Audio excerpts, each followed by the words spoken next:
like that. It's just, glazing over conversation. So I don't understand why people are thinking they can do something and learn something just from Facebook on this kind of stuff. So um, I just think And if we just kind of well, just want to make a note that we are live now, and so he just this is a impromptu conversation. Nothing that's really organized. As a disclaimer, kind of a last minute hangout deal. And the focus of this particular discussion is uh,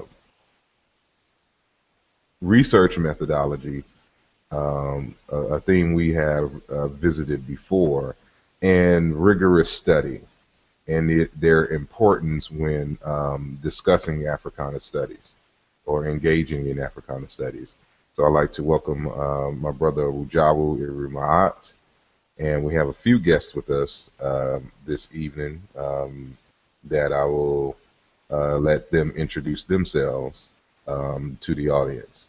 So I guess I'll start with. See, I know the icons may be different on y'all's in terms of the order. So I guess I'll go with Satep and Ra if he's there. Peace, everyone. This is Tepera Mariama of the research team. Shishu Ma'at Medu Netcher.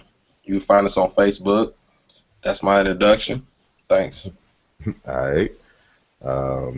Next on my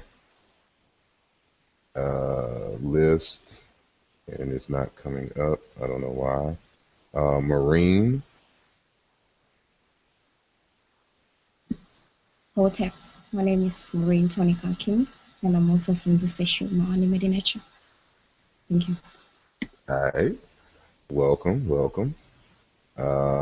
Next, I have, and I don't even know if I'm gonna pronounce this correctly. Laberace.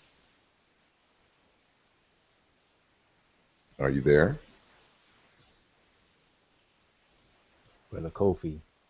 Oh, ETM Hotel, Rennie Kofi, Paisa, of the Seshu Mia Need Metanetter research team.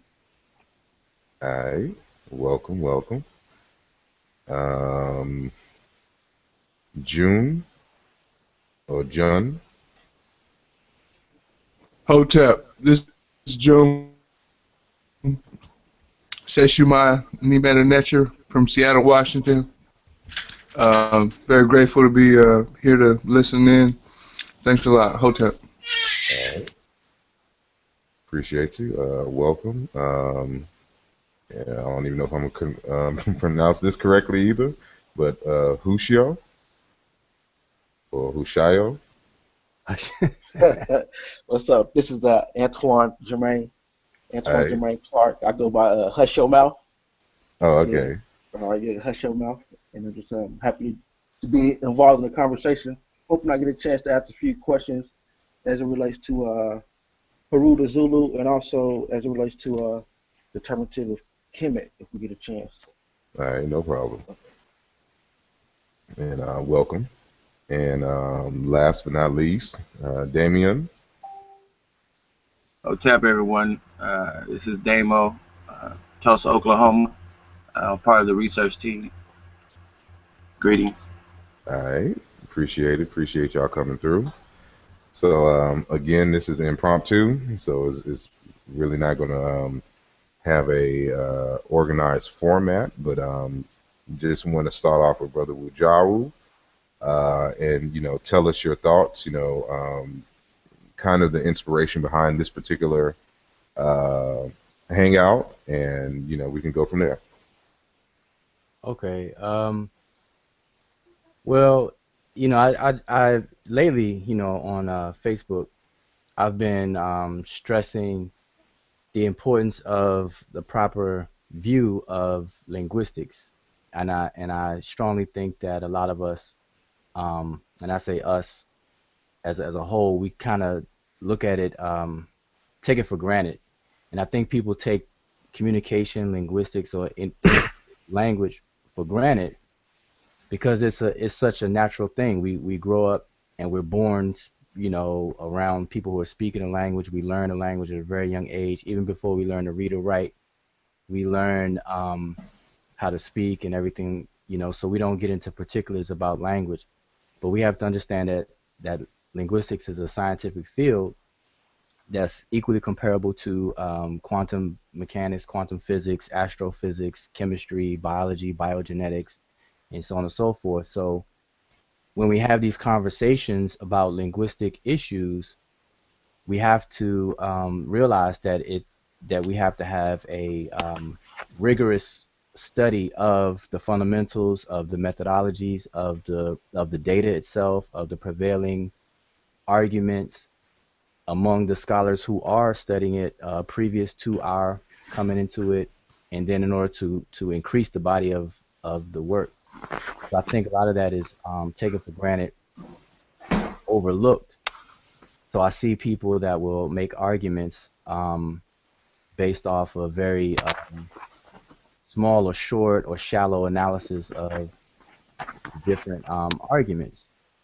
So I think that by us having a conversation about it, we can kind of reinstill the importance of studying it, of what it is, go over some of the methodologies used in what's being argued, and then the difference in what's been argued in the past versus where we are now with the updated information based on Jean-Claude and Bowley's work, who has basically kind of changed the landscape in regards to African languages and the so-called language phylums and things like that. So that's kind of what inspired me to want to have this discussion based on the current conversation, even the past conversations. These conversations seems to be linked over about a 2-year period. So Yeah, that's it. I appreciate it. Yeah, I can. I for me personally, I have to take it back beyond 2 years uh, in terms of these discussions. Um, back 10 years plus.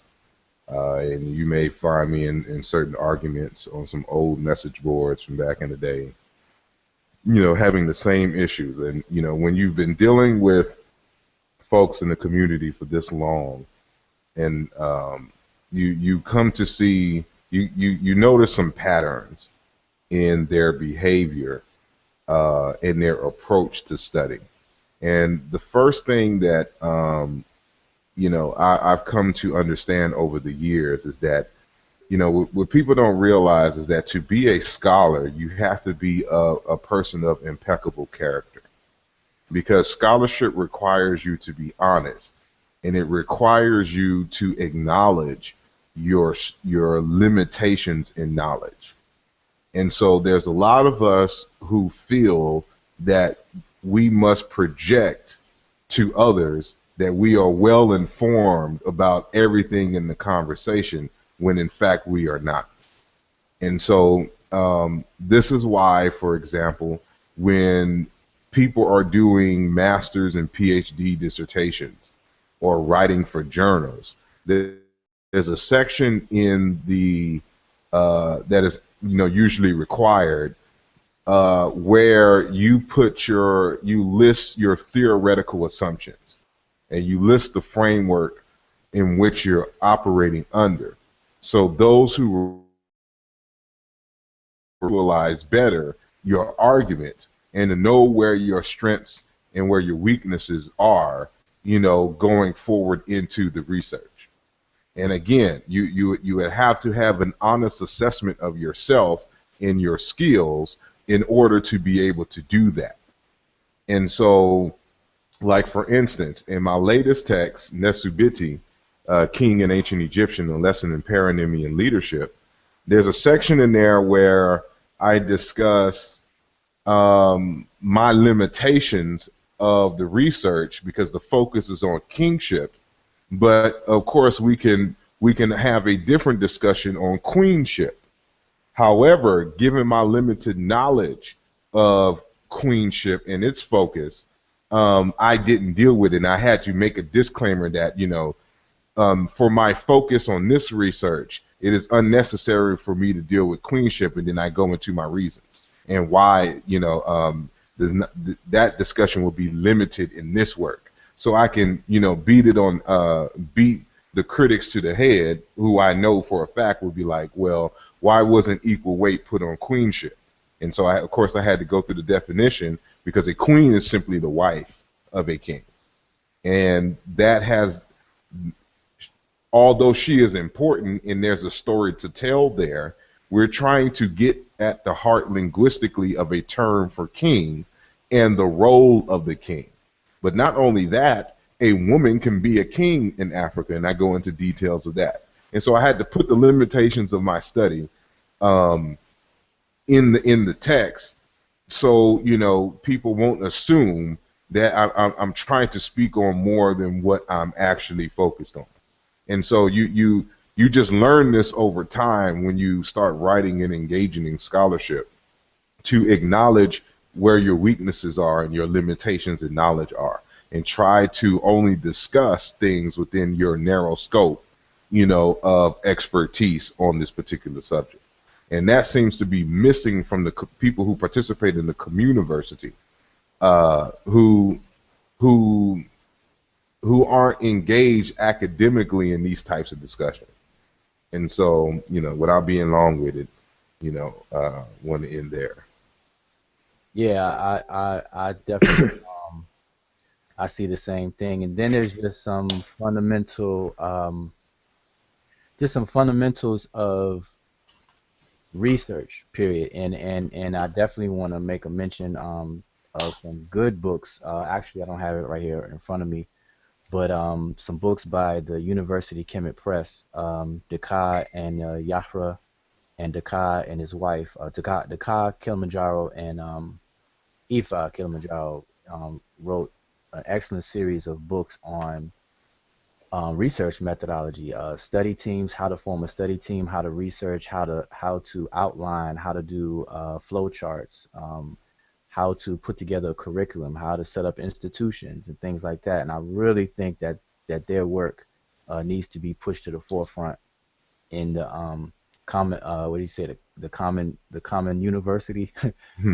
As you said, I really think that their work, communiversity, yeah, it needs to be pushed, because the work is on point, and I think that we kind of lack. I don't without telling my age or anything like that, I don't know if the focus in schooling is different today or whatnot, but it seems like we need to revisit some of the very fundamental principles of research methodology.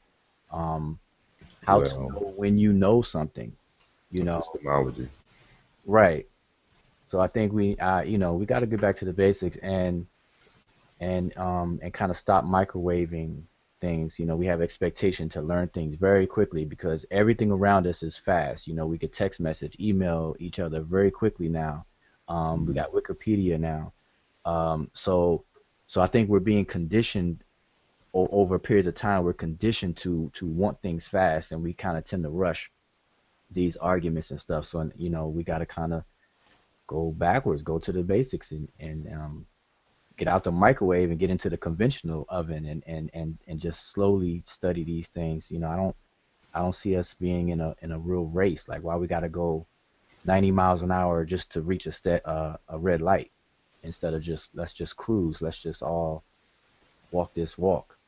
So I think we need to really emphasize that. I think part of the reason is that those in the communiversity, we have to define what the communiversity is, first. And that is, the term is really, a combination of two words: community, from the people in the community, the general community, and university. So community university. And so the community university, really takes place in people's homes, in community centers, after school programs, stuff like that. And it's separate from the research that is done in the academy. So you have the academy, and then you have the communiversity. In the academy, um, you are required to take certain prerequisite classes and towards a degree in a specific field. The communiversity is a little more lax. Is more about your interest, and there are no degrees conferred to members who take classes um, in the communiversity. And so there's a more stringent criterion in the academy that is more lax in the communiversity. And as a result, you have a lot of people who are in the communiversity who are interested in topics that are addressed in the academy. However, they have not gone through those channels like those who have gone through the academy have gone through, and so are not uh, required, even though they are required. But no one is there to, in general, to make them adhere to a rigorous analysis and to prove points and to have a number of citations involved in their study and things of this nature. So the lessons that you get in the academy are more they're more comprehensive than what you would generally get in the communiversity, because in the communiversity people are really engaging in knowledge acquisition in their spare time. It is not something that they are dedicated to at a certain time, per day, per week, and have so many assignments to turn in and stuff to this nature. It's really casual and coolness that you can come in and study what you want at the pace that you want. That kind of fuels the kinds of responses that we're seeing to suggestions when making claims and things on social media, such as Facebook and whatnot. And so, what we have aimed to do is to bring the rigor of the academy into the communiversity, so that we can take those brilliant minds, those people who are interested in these subjects, and teach them how to properly go about the research of a particular subject, so they can be contenders along with those in the academy on a particular subject. So where it is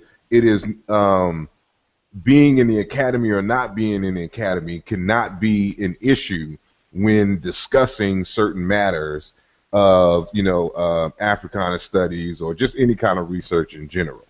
But I guess the first part is convincing the people in the communiversity that rigor is valuable, and that it is something that you cannot take lightly.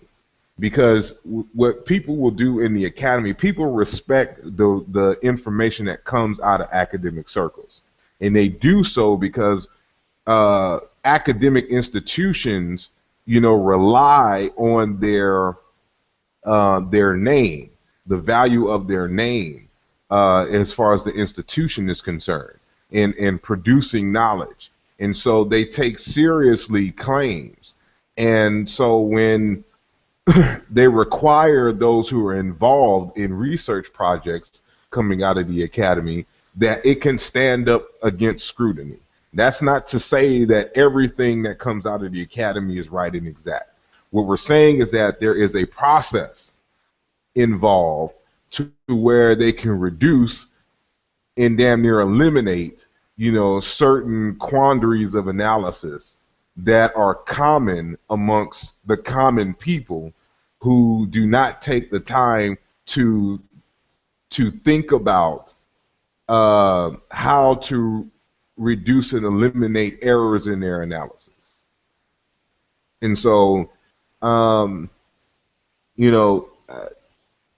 not to be long-winded, um, how I got into linguistics, I was forced into linguistics. I know there was somebody on the line earlier who, wanted to ask a question about Kemet and its meaning. Well, engaging the subject of Kemet is how I really got into this in the first place. And so in like around 2000, 2001, which is about 15, 16 years ago, I was an undergrad at the University of Houston, and around this time I was really engaging in Africana studies after coming out of the Hebrew Israelite camp, religious camp, the One West camps. And I'm at school, and I'm asking one of my professors, who's the head of the African American Studies program at the University of Houston, these questions about Kemet and what was the big deal. When I was looking at the word Kemet, and I was looking at all of the arguments from Obinga, Diop, and some Eurocentric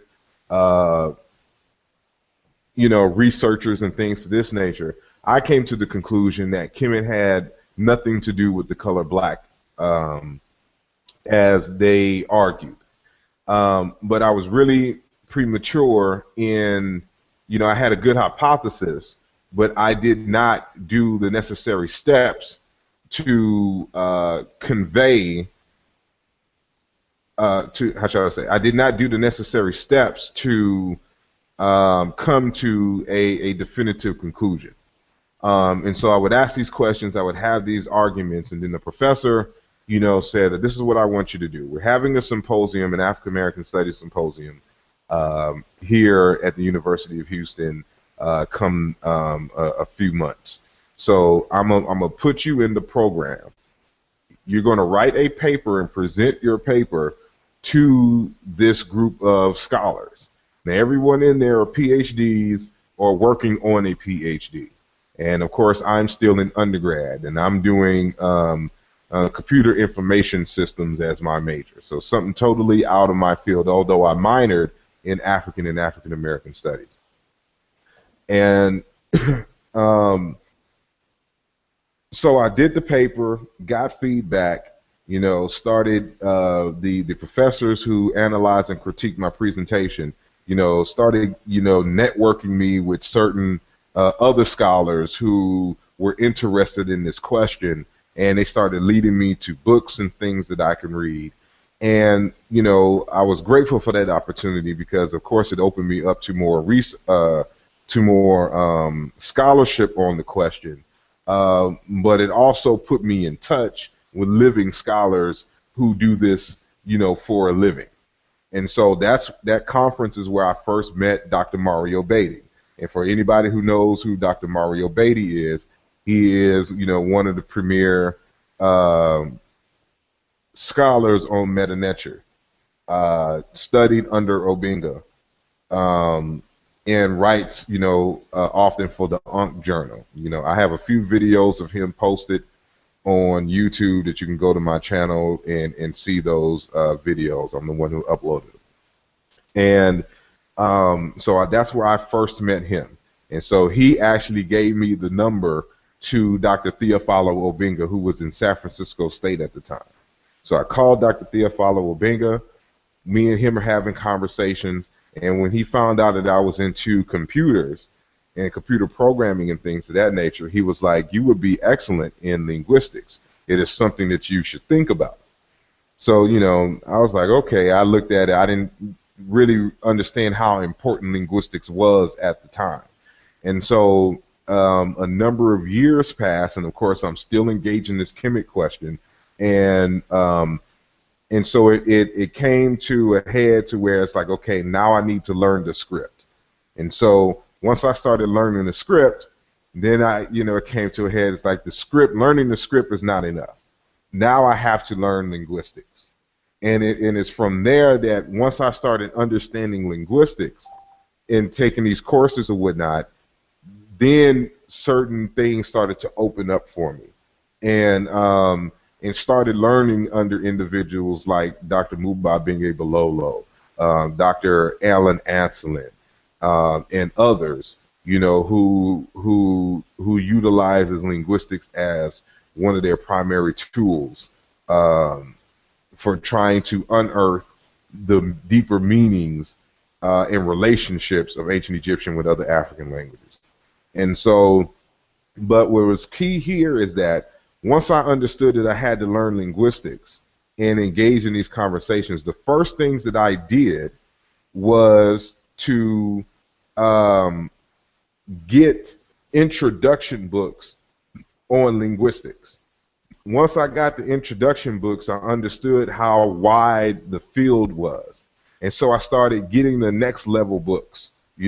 All I did was went to like linguistic websites, not linguistic websites, go to departments that had linguistic courses and just follow and get the books from the syllabus.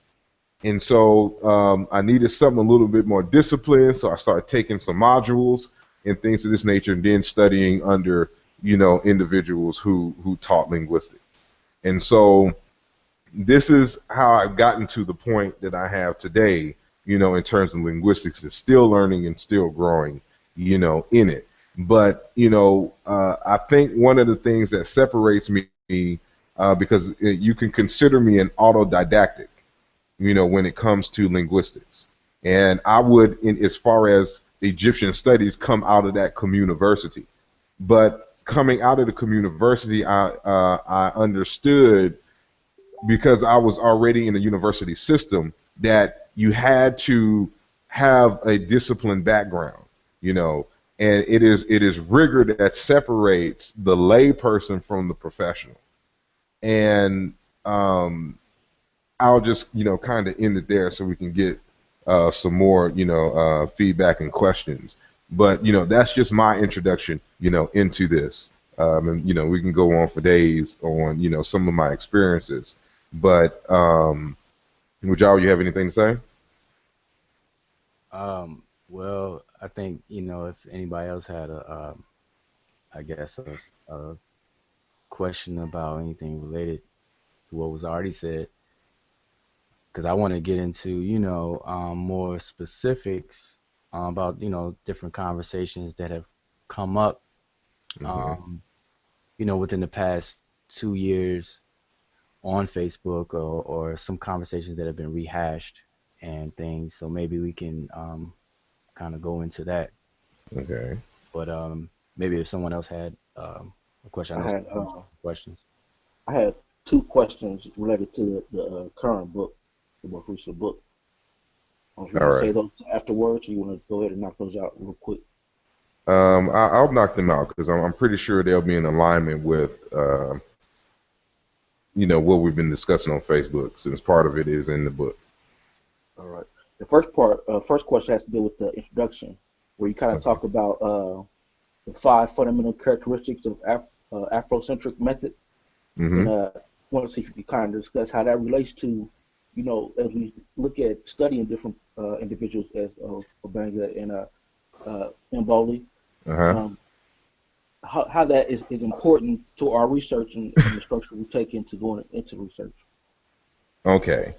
Well, let me contextualize it in this way first. He mentioned the concept of Afrocentricity, or African-centered research methodology. Let's understand what it means to be African-centered.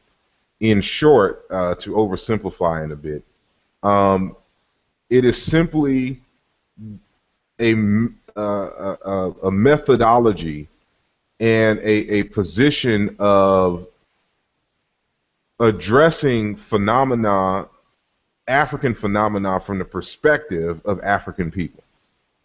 So the Africans are the center of their analysis as subjects and not objects. And that is to say that if we can give an example, and what it means to be African-centered. And I'll take, my brother Lasana Hotep gave me this one.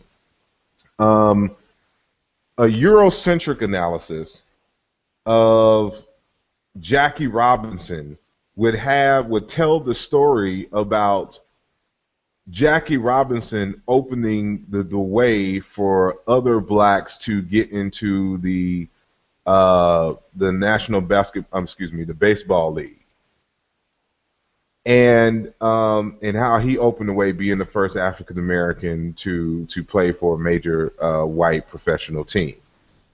Now, we have kind of latched on to that narrative and, ran with it, not understanding how Eurocentric it is, because the focus is still on the Europeans. The Europeans are the ones who have the power and have let in, somebody. So it's the way that it's articulated is the narrative.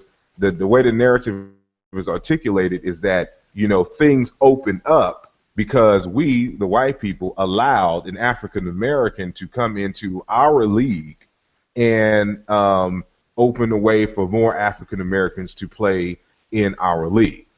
An Afrocentric approach would look at not simply Jackie Robinson, but before Jackie Robinson, there was the Negro Leagues. We had our own league and people making their own uniforms, our own black-owned teams, and even stadiums, or at least playing fields and things of this nature.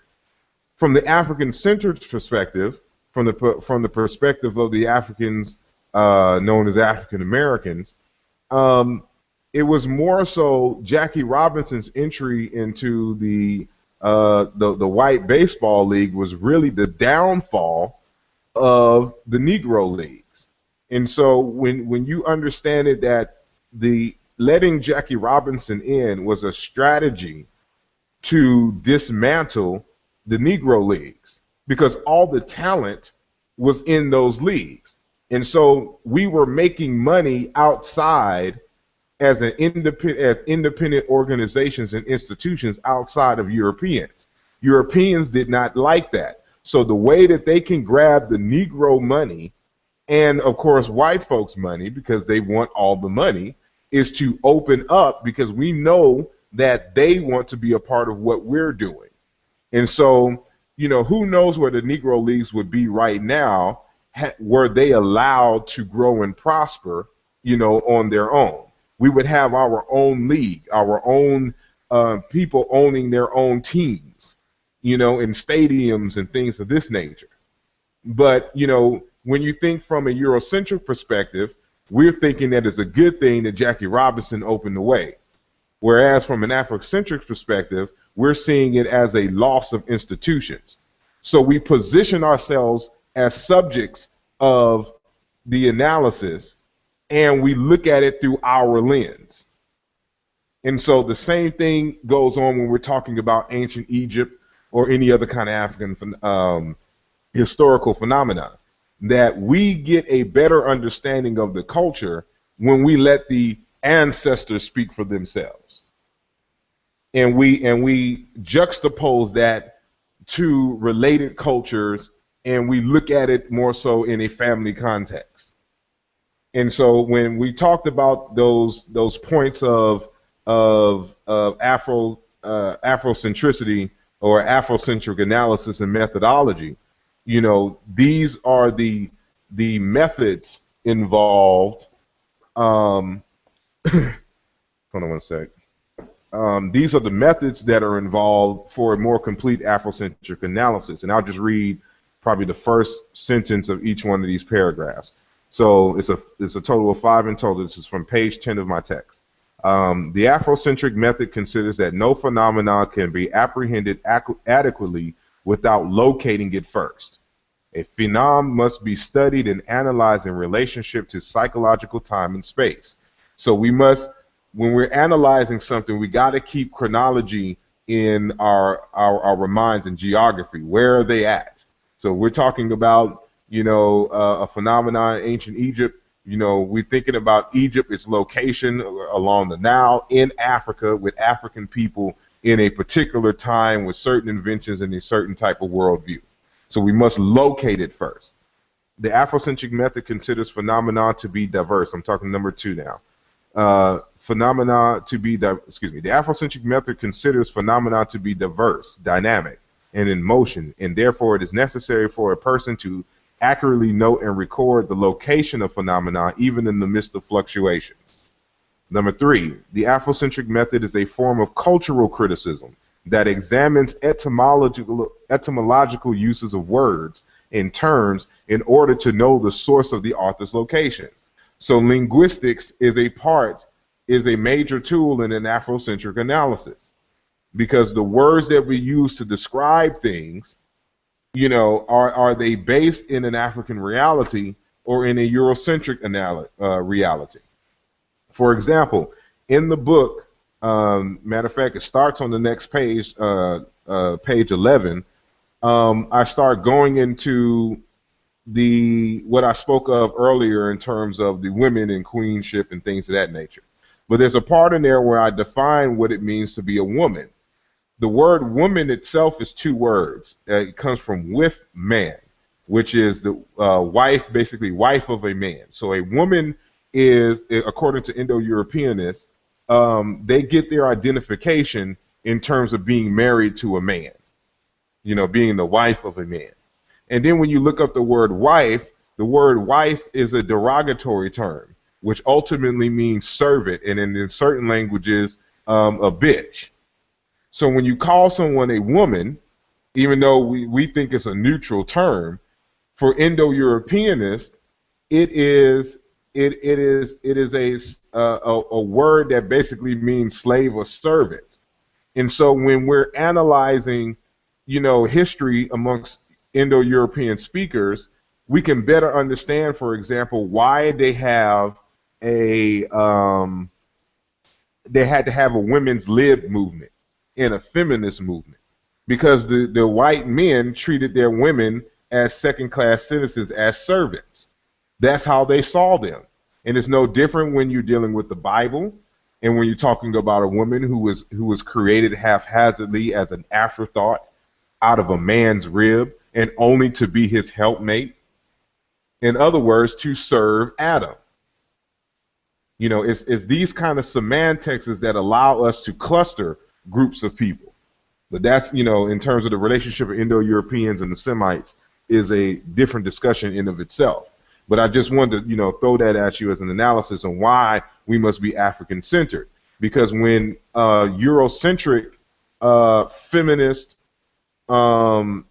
researchers want to impose issues that are going on amongst Indo-Europeans on Africans, we have to ask and locate first the African women and what it means to be a woman within an African context. Does it match? Do women in Africa have the same history as women in Europe? And can we arguably compare the two? And so, this is one of the reasons why we have these methods. Number 4, the Afrocentric method seeks to uncover the mask behind the rhetoric of power, privilege, and position in order to establish how principal myths create place. Number 5, the Afrocentric method locates the imaginative structure of a system of economics, bureau politics, policy of government, expression of cultural form in the attitude, direction, and language of the phenom, be it text, institution, personality, interaction, or event. So we scrutinize everything from an African-centered perspective. And we look at them through African lenses, and we define reality using African terms. And so so we can have a better analysis and be able to mark distinctions, between what is going on in our cultures versus what's going on in other cultures. So we can get a clearer analysis. So I hope I answered adequately your question, or that first question.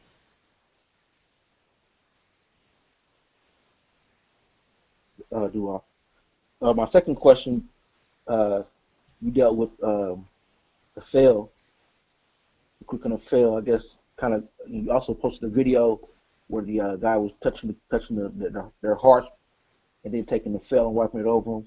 I want to see if you can kind of discuss that and kind of go into how that transfers from different cultures over time. All right, the flail that we find in ancient Egypt is one of the royal emblems that signify kingship. And all it really is an old pastoralist emblem of a cut off horse or cow, bull, or what else? It could be a zebra. You know, it doesn't matter. It's just usually the tail of an animal. Um, in the text, I try to frame everything within a theory which I call the Afro symmetry model, and that is that Africans have this tendency to want to find similarities in things, and then based off of their perceived similarities, they create culture, processes, rituals, and things based off of that perceived similarity between two or more phenomena. And so when you observe, you know, animals that have tails, like cattle that have tails, you'll see that cattle often has birds and all kind of other bugs that get around them. But if you notice, because of the way they're shaped, they walk on all fours. So unlike human beings, they can't slap a bug off of them. How they whisk away bugs or birds and other pesky things is through their tail. So the tail wipes off and wards off these different things. So when, you know, they kill an animal or something to this nature, they take the tail as a sign, as an instrument, a spiritual instrument of protection. It symbolizes the ability to ward off evil, to brush off evil the way that in a cow or a bull, for instance, would brush off with its tail flies and other things. And so in that video clip in which you were speaking of, in terms of I guess the movie's, what is it, Beast of No Nations, there's a scene where Idris Elba's character has a traditional flail, you know, which is just a horse cow tail. It can be a goat's tail as well. Do goats have tails? I'm not sure. Anyway, and what you see is, of course, him wiping down, you know, his troops, which are child soldiers. And you can see that they're going in the middle of the war to go take the bridge. Now, if you pay attention, the enemy of Idris Elba's character and the child soldiers, they're firing in their direction, but no bullets are hitting them. And it's the belief is it is because they have that instrument in hand. And so in essence, it means that he is untouchable as long as he has this in hand. You know, because it wards off the evil, it protects them. It's an emblem of protection, you know, of being protected and being a protector. And so this is ubiquitous across Africa, and ancient Egypt was no different. And so in the text, I demonstrate that and suggest that this is the case amongst the ancient Egyptians, you know, given the comparative data. So I hope I answered your question.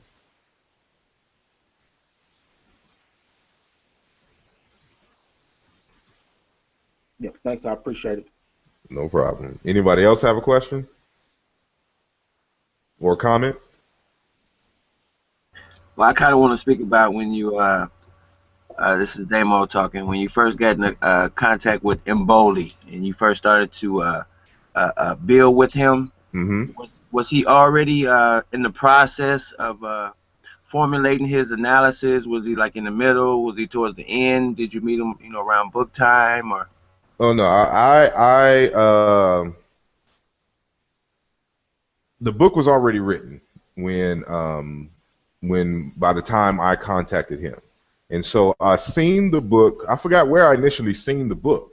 I just have a frequency to visit websites, French websites, and looking for, you know, books that may be of interest of mine. And I saw that book. I think I was actually looking for a book for Obinga. And I came across his work. And so I ended up buying the book, and I had questions. And so what I ended up doing was what I have done before, and I've done this with basically the same thing with Dr. Mubabingi Bilolo. Except with Bilolo, I got Bilolo's name from Milana Karenga's Ma'at book. And so he quotes one of Bilolo's old books concerning, the deities and spirit and things of this nature. I was like, well, this is somebody I've never heard of. I want to know more about him. So I started doing some research online, and I was wondering, was this person alive? And if so, is he on Facebook? And ironically, I typed in his name, and his Facebook page came up. And so, I just typed him some questions. He referred me to certain of his books. The books that he referred me to, however, were being sold on a German website. And I don't speak German like that. If I read anything in German, best believe I have a dictionary, and I'm going very slowly through it because I just don't read German like that. And so, I couldn't, I couldn't read it, so I wasn't sure if me putting in my credit card number and all that would would go through and all this other kind of stuff. So, what ended up happening was when Bilolo has a daughter that lives in the States, and at the time she was getting her PhD in finance at a school in Washington, D.C. So she was graduating, and he actually came to the States. And so, but he also has family in Dallas. And he went from D.C. to Philadelphia to meet Dr. Molefi Asante. They are colleagues and friends. He went to Dallas to go visit some of his family that's out there. He's originally from the Congo, Democratic Republic of Congo, who lives in Belgium right now. And so, but he just so happened to be wanting to make a pilgrimage to New Orleans, and he wanted to visit Congo Square, which is appropriate. He's from the Congo. But in order to do that, he had to pass through Houston, and that's where I was living at the time. And so, we arranged it to where we could meet. And, when we met, he gave me a good number of his books. And so, I found that as a blessing. And I'm saying all this to say that, if there's a scholar that you're interested in their work, try to reach out to them while they're alive. I really started doing that because one of my favorite scholars is Fukiao, Kimbardinde Fukiao. Me and him have spoken on the phone several times. However, because I lived in the deep south in Texas and he was way out in Boston, we never met. Our paths never crossed, I should say. And he died, and I regret him dying and me not actually engaging him, in a way that was appropriate. So I made it a point that any scholar that I'm interested, if they're alive, we're going to meet. I'm going to engage them, and I'm going to learn as much from them as possible. And so in that tradition, getting back to Mboli, when I came across his work and I looked at it, I'm like, this is some real different stuff. I need to understand this because I need to understand his methodology, and the only way that I'm be able to do this really is if I speak to him. And so, just as I did with Mboli, looked him up on Facebook. Sure enough, he had a Facebook account, and just sent him some correspondences, asking him questions about his book. And he just he was very open and was willing to teach. And the more and more I was reading and started studying and and really getting to know his work, I really began to see the value of his work and the rigor that was involved in it. And and so, I have been one of his, greatest promoters. I think I pretty much introduced him to the English speaking world. Uh, and, I want to do that with a lot of our scholars, saying from overseas. And so this work is very different than what you will find in a lot of linguistic analysis. Not to say that other linguistic analysis are not valid. It's just, for instance, Bilolo, he only deals with Chiluba, his native language, in ancient Egyptian. That's his focal point. The same thing with Diop. Diop primarily dealt with Wolof in ancient Egyptian language. So they're only dealing with one-on-one correspondences in terms of languages, one language to ancient Egyptian. Obinga is a little bit more spread out. Unfortunately, he's too spread out. It's really not systematic and focused in a way that the comparative method requires. And that's what's different about this work. It's very systematic, it's very rigorous. And as a result of his approach, he was able to present and argue, new perspectives that may be controversial, but if you understand the method and methodology that is required in terms of linguistics, you will see the value and the validity of his work. And so what people got to understand is that he's not making up. I take that back. He's not totally making up certain methods as regards. This is standard methods that Indo-Europeanists use, people who study, Asian languages, Native American languages.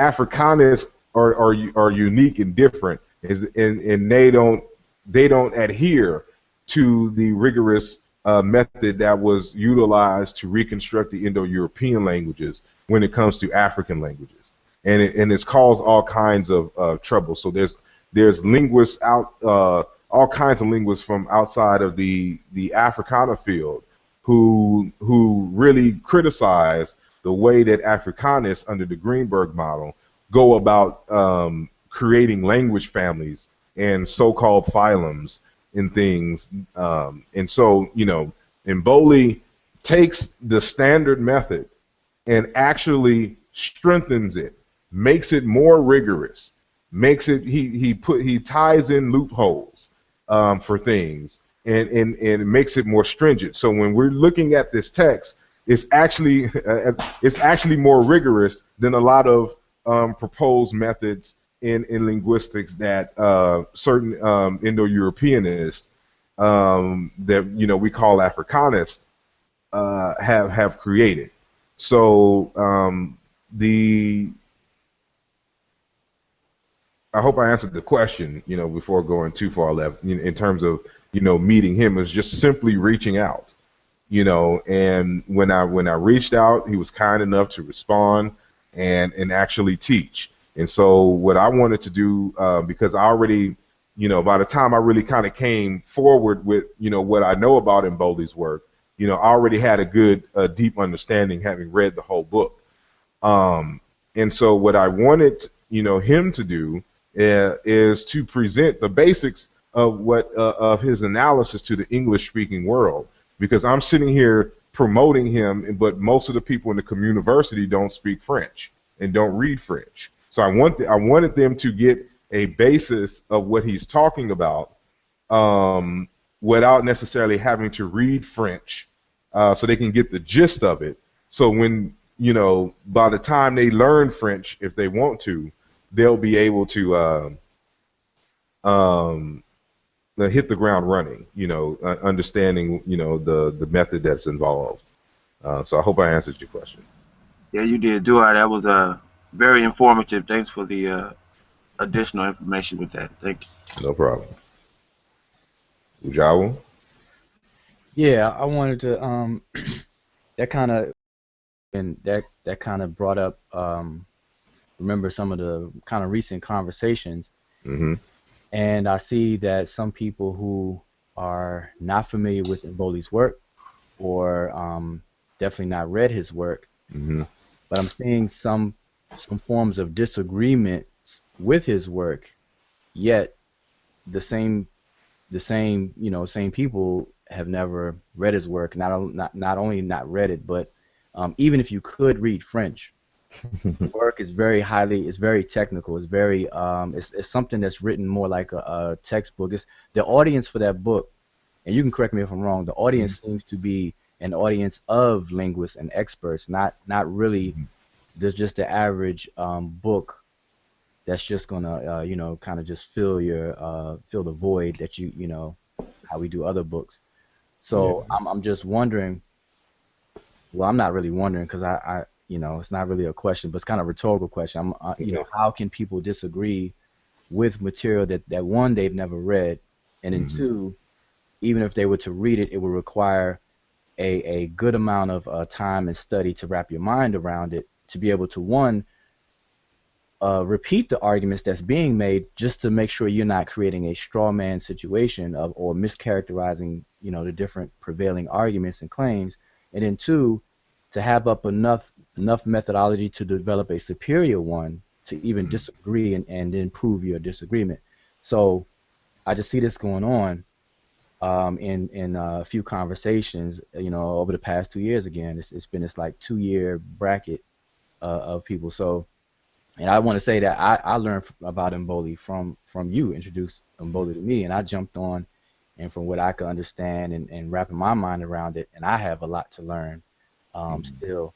And what I find in your new book, the first chapter does an excellent job, and I know Mboli has actually said the exact same thing, and coming from him, that's all that needs to be said. But in me reading your first chapter, I think you've done an excellent job to explain the methods and things in a way to where we can understand, a person can understand who didn't read his book.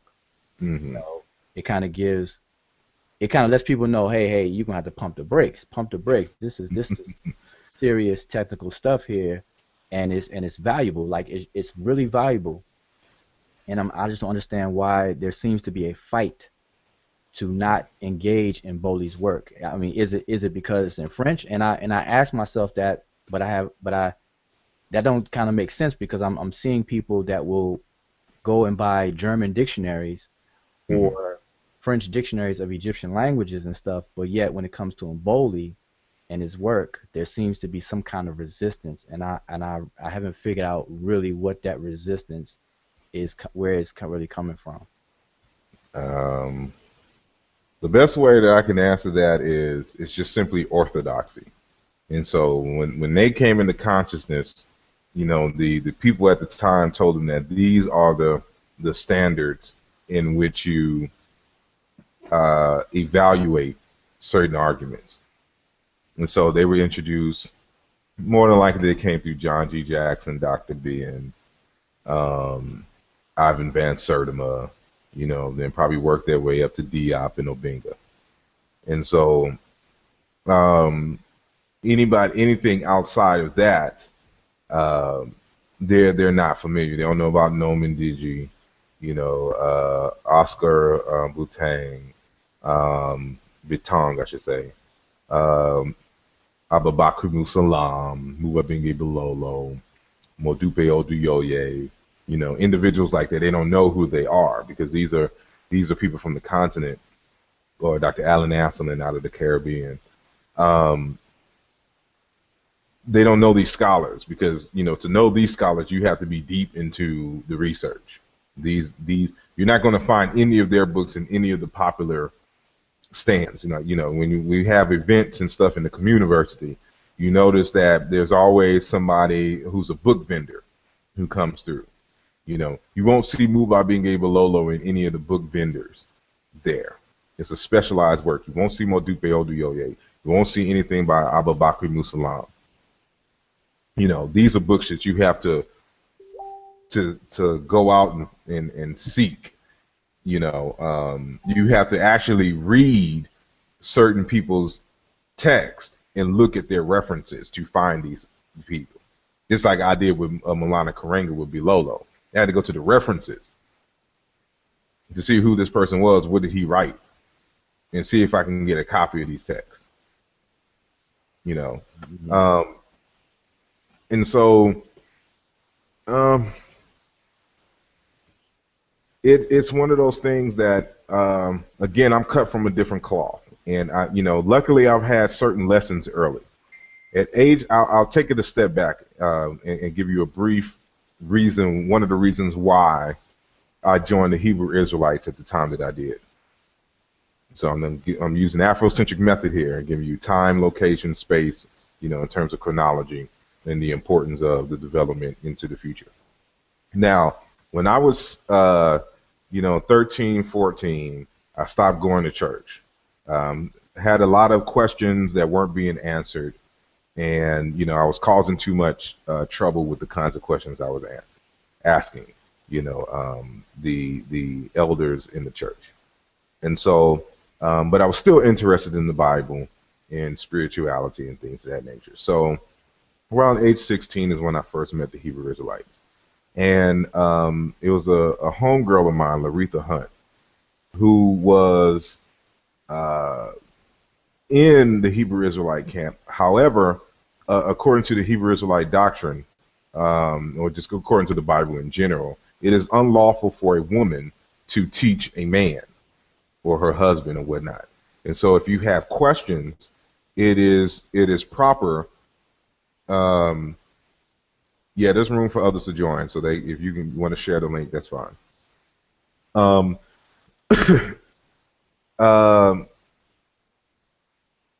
the how should I say? So you have to ask a man, and so I went to one of the classes and I started asking a whole bunch of questions, the same types of questions that I would ask the church folks, and with some additional ones. And every single time that I had a question, they always had an answer ready for me coming out of the scriptures. And what I realized at that time is that I did not know the Bible the way that I thought I did. And so, for instance, what started that whole thing with my homegirl Aretha is that she told us that, you could not eat pork in the Bible. I'm like, where you find that at? That ain't in the Bible. She's like, I can't tell you because, of course, she's a woman and she can't teach. So when I went to the school, the first thing it is, open in Leviticus 11 and 7. Sure enough, when you read Leviticus 11 and 7, you are not to eat pork. The first thing I said was, well, that's the Old Testament. They're like, all right, cool. Open up Matthew 5 and 17. When you open up Matthew 5 and 17, that's the scripture that Christ is talking about. I have not come to do away with the laws of the prophets. Not one jot, not one tittle of this law shall pass until heaven and earth pass. Meaning that the laws are not done away with. They still are applicable, to this day, according to Jesus Christ. And so it taught me a valuable lesson that, I came into this camp, with people who study the Bible all day, every day, in their sleep. And I tried to come and make arguments against them and say certain things weren't this and this and that, and basically got my ass handed to me by the Hebrew Israelites, when it came to certain knowledge of that Bible. And I just vowed at that time never to get caught slipping like that again. And so part of my personal methodology, which is just should be anyone's methodology, is that if you're going to make an argument about something, you need to be very familiar with the subject matter, which means you need to read the basics and you need to read the advanced work, but only after you have read the basics. Because in the advanced work, they speak and use terminology and things with the assumption that you too are a fellow expert or advanced student, that they don't have to explain these basic things to you. And so if you come as a layperson trying to study the advanced work and then try to make arguments from the advanced work or against the advanced work without having gone through the prerequisite courses first, you always end up in a bad position, one of ignorance, because you don't know the subject matter well, not enough to ask intelligent questions or to make intelligent critiques.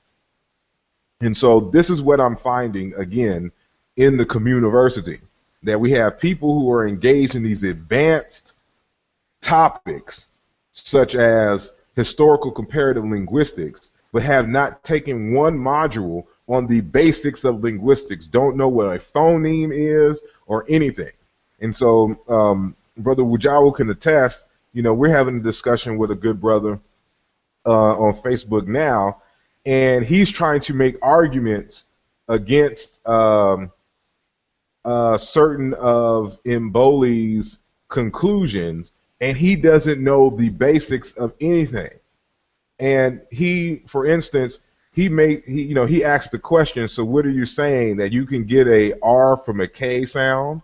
If you would have done the basic work in phonology, you would know, yes, you can get a R from a K sound, and it would go through a process. More than likely, it was a mid vowel, which is an I or E, which palatalized it into T, and from T to R. Those are the steps. You would just know that. And so if you read Mboli's work, for example, and you see the particular isogloss in which he's talking about how the R sound, or the nasalized volar trill, for example, comes from K, and and a vowel, he's already assuming that you know the basics of linguistics and evolutionary phonology, to where he doesn't have to explain this to you. You should know this already. And so again, you have laypersons who, one, don't read French, two, haven't read his text, and three, have not studied linguistics at all, which is a scientific field of inquiry, but trying to make arguments that they disagree with, one of his conclusions, or several of his conclusions. What I would say is that you don't know enough to agree or disagree.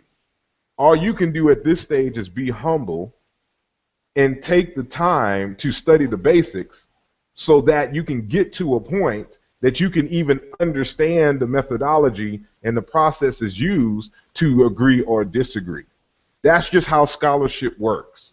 And people, and another thing that I saw in that discussion was that he was trying to use his proximity to Africans as a valid,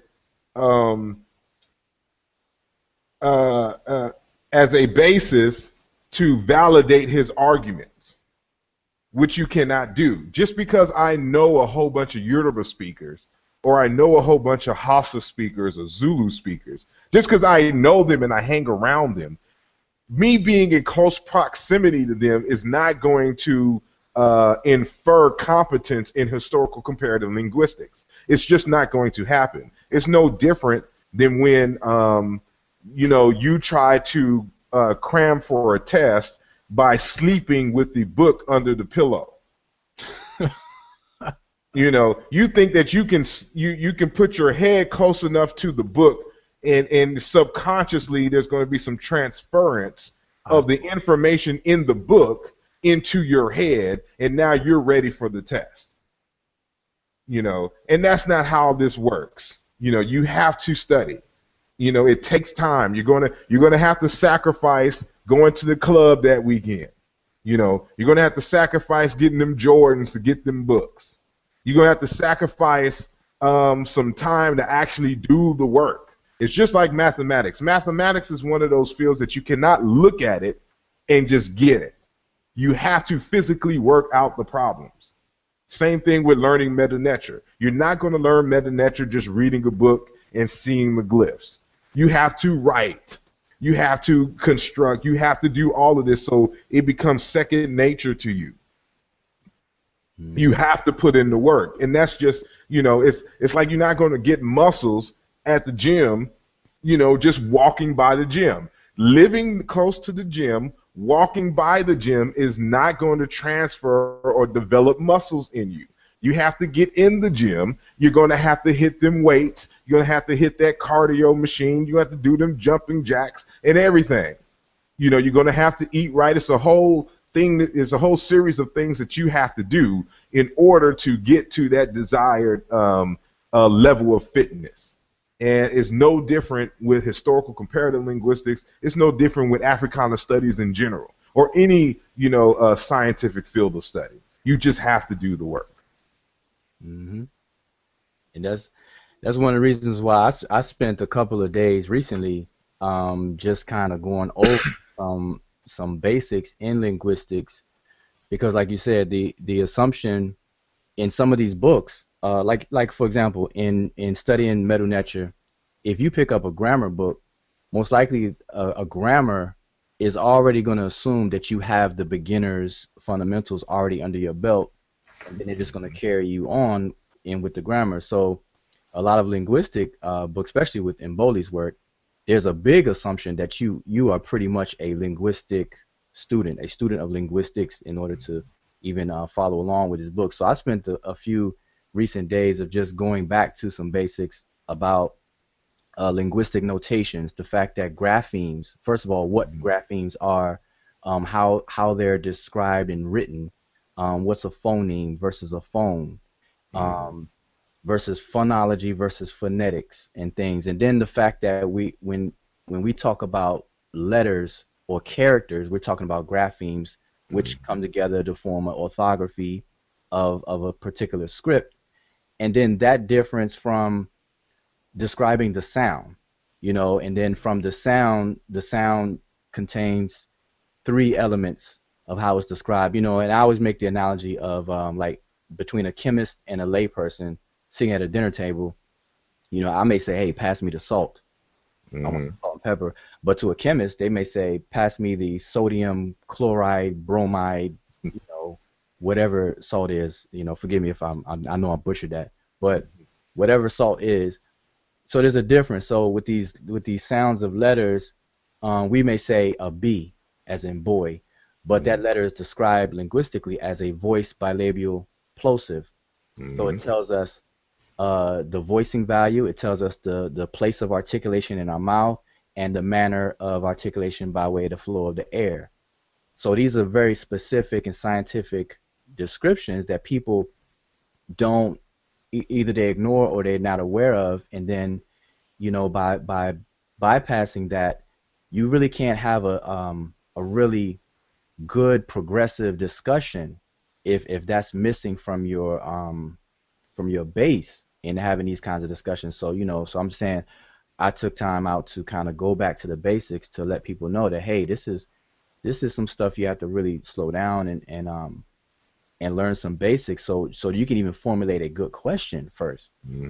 Because not every question, just because we're able to speak and ask a question, not every question really people say there's no such thing as a dumb question, but there's definitely a such thing as a non-informed question. We should seek to have well-informed questions. So hopefully nobody kind of takes it to, in this kind of environment, people kind of take those things to heart in the wrong way, but there's a rhyme or reason for this, and the only way we're going to learn and advance the body of work is to really just humble up, slow down, and put these basics under our belt, and build off of it. So I've learned that over the years, and I just kind of try to do my best to pass it on to other people, So I've seen the same thing in that conversation. The brother is I've seen it in other conversations and comments. He's I could tell he's studied. He's definitely willing to study, and based on what he says, he's definitely has been exposed to quite a bit of information. But like he was saying, he needs to know the difference between historical comparative linguistics versus picking up a grammar book or a dictionary. Yeah, he tried to get me with the 1,300 page dictionary, like that was going to be comparable to Mboli's 630 page comparative historical linguistic reconstructions. Right. Two totally different focuses. Whatnot. Before we move forward, I want to acknowledge, two other individuals who have joined the conversation. I see we have Brother Kalam with Titans TV and Brother Shezmu. Introduce yourselves. We'll start off with Brother Kalam. Peace, sir. You know what? Well, Calamel, Talk with the Titans TV. It was great to actually see your work, your scholarship. Actually, I don't know if everybody's familiar with it, but I'm going to just put it out there. Great to see your work up and out at the Rosenberg versus Polite debate. I was actually speaking to Polite, days and weeks prior to the actual debate, and he was, revering your work very highly, very, very highly. And he was literally, praising your work and also stating the fact that, it's a shame that we always tend to elevate teachers or scholars or authors who have passed away. But we spend very little time revering the scholars that are here with us right now. And he was literally singing your praise for your work. He was showing me his notes, how he's gone through your work, highlighted your work. And it shows within his own presentation that day that he was pulling a lot from Amun-Ra Squad in general and from your work. So I just have to sing your praise and give you a kudos for that. I appreciate it. I appreciate it. Thank you. And I'm mad. I was almost there, but I couldn't make it to New York. So I'm mad I missed the opportunity to meet you in person. But I appreciate it. I appreciate it greatly. When I heard you was coming, the very first thing when I got there, I was like, Unc, where's the song? Where's the song? I heard that you was coming, so I was prepared. I was ready to meet you.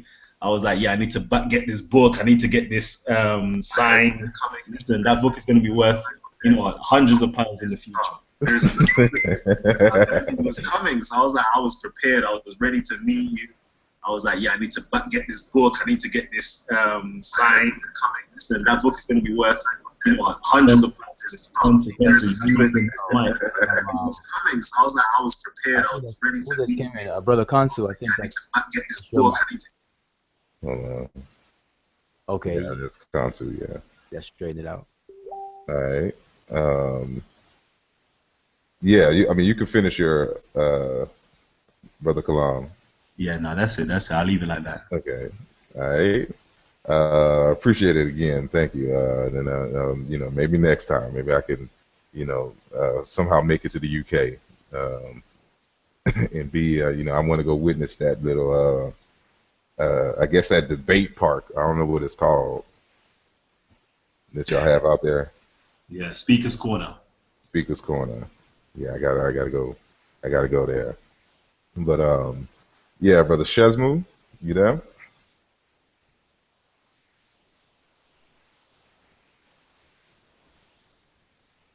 If you're speaking, we can't hear you. Can you hear me now? Yeah. Peace. What's going on, Asara? Nothing I see you still on your job, still on the wall. Yeah, just wanted to join and listen to all the brilliant information that I know you guys are bringing forward. Peace to everybody else that's on the line. But I can't brag like Titan TV or Kalam has just bragged. I have yet to purchase either of your books. I know you have about 3 out there, I believe, and I'm that close to getting one, and I definitely will get all 3 and read Where's the Love and the other 2. What are the other 2 titles?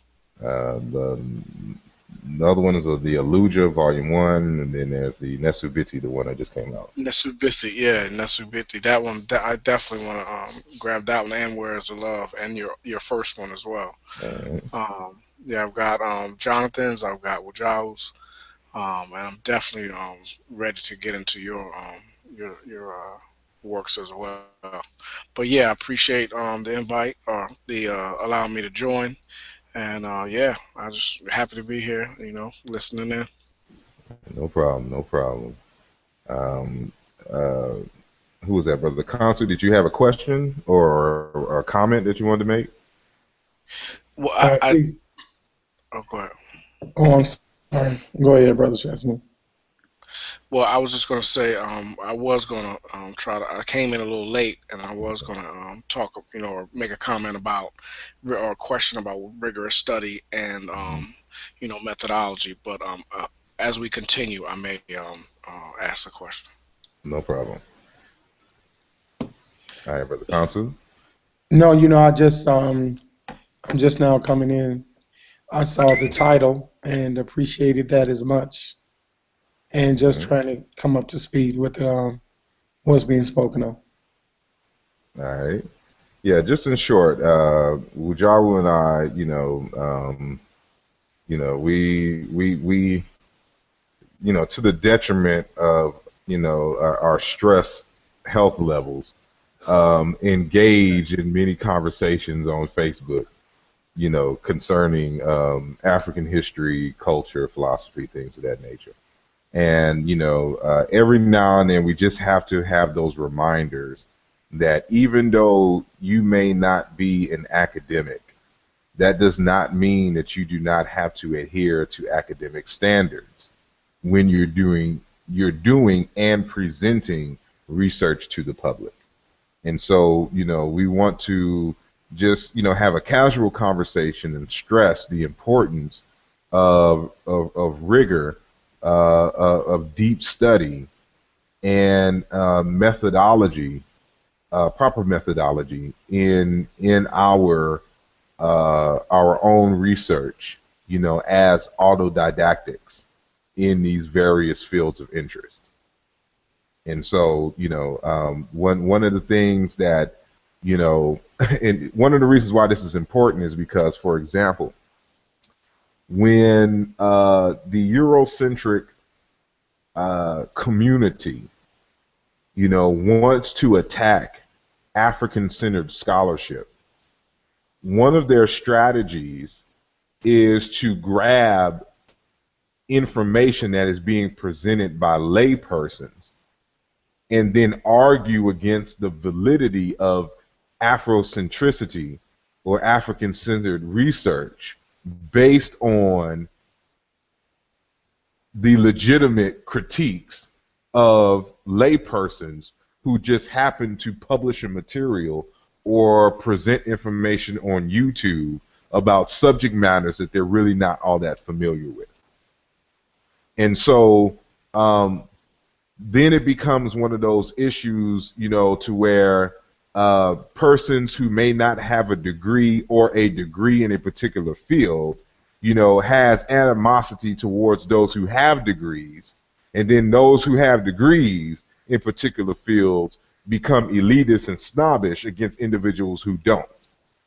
And so while, we don't want to discredit, individuals who have degrees, we have to acknowledge that at least to a body of people, they have proven their level of competency in a particular field of study.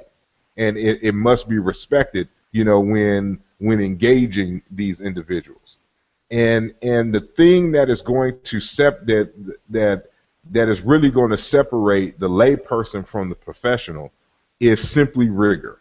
That's it. If you, as a person with no degrees, produce a work and produce an argument that is rigorous, regardless if the person has a degree, they have to take your analysis seriously because you've already went through all the proper channels and steps. They can't use against you that you don't have a degree in this, without it just being just a last minute, just hash argument, And so they tried to use that against Diop and Obinga, but it was simply the rigor in their analysis that they had to contend with their work. Well, They are PhDs, but they have PhDs in other areas. Mm-hmm. Go ahead. Well, this is what, and I appreciate that, brother Hassan, and brother Jawu, for having a discourse on this matter. A few months back, I did a discourse on the 7 liberal arts, and I'm going to be doing an ongoing series because of the ongoing trend of debating, which is basically organized arguing, in regards to the knowledge of rhetoric and the trivium that accompanies rhetoric with grammar and logic. And if we look at about 95% of the so-called debates that have been done in the small conscious community that is marketed to African people, it does not even meet the criteria for standard argument, which number one involves proper inductive deductive reasoning before anyone can attempt to even use abduct reasoning or abstract thought to synthesize an argument or a claim. And because of that, the pseudo appearance of scholarly prowess is hidden in a pseudo constraint or construct, rather, not a constraint, construct of debate tactics. Hmm.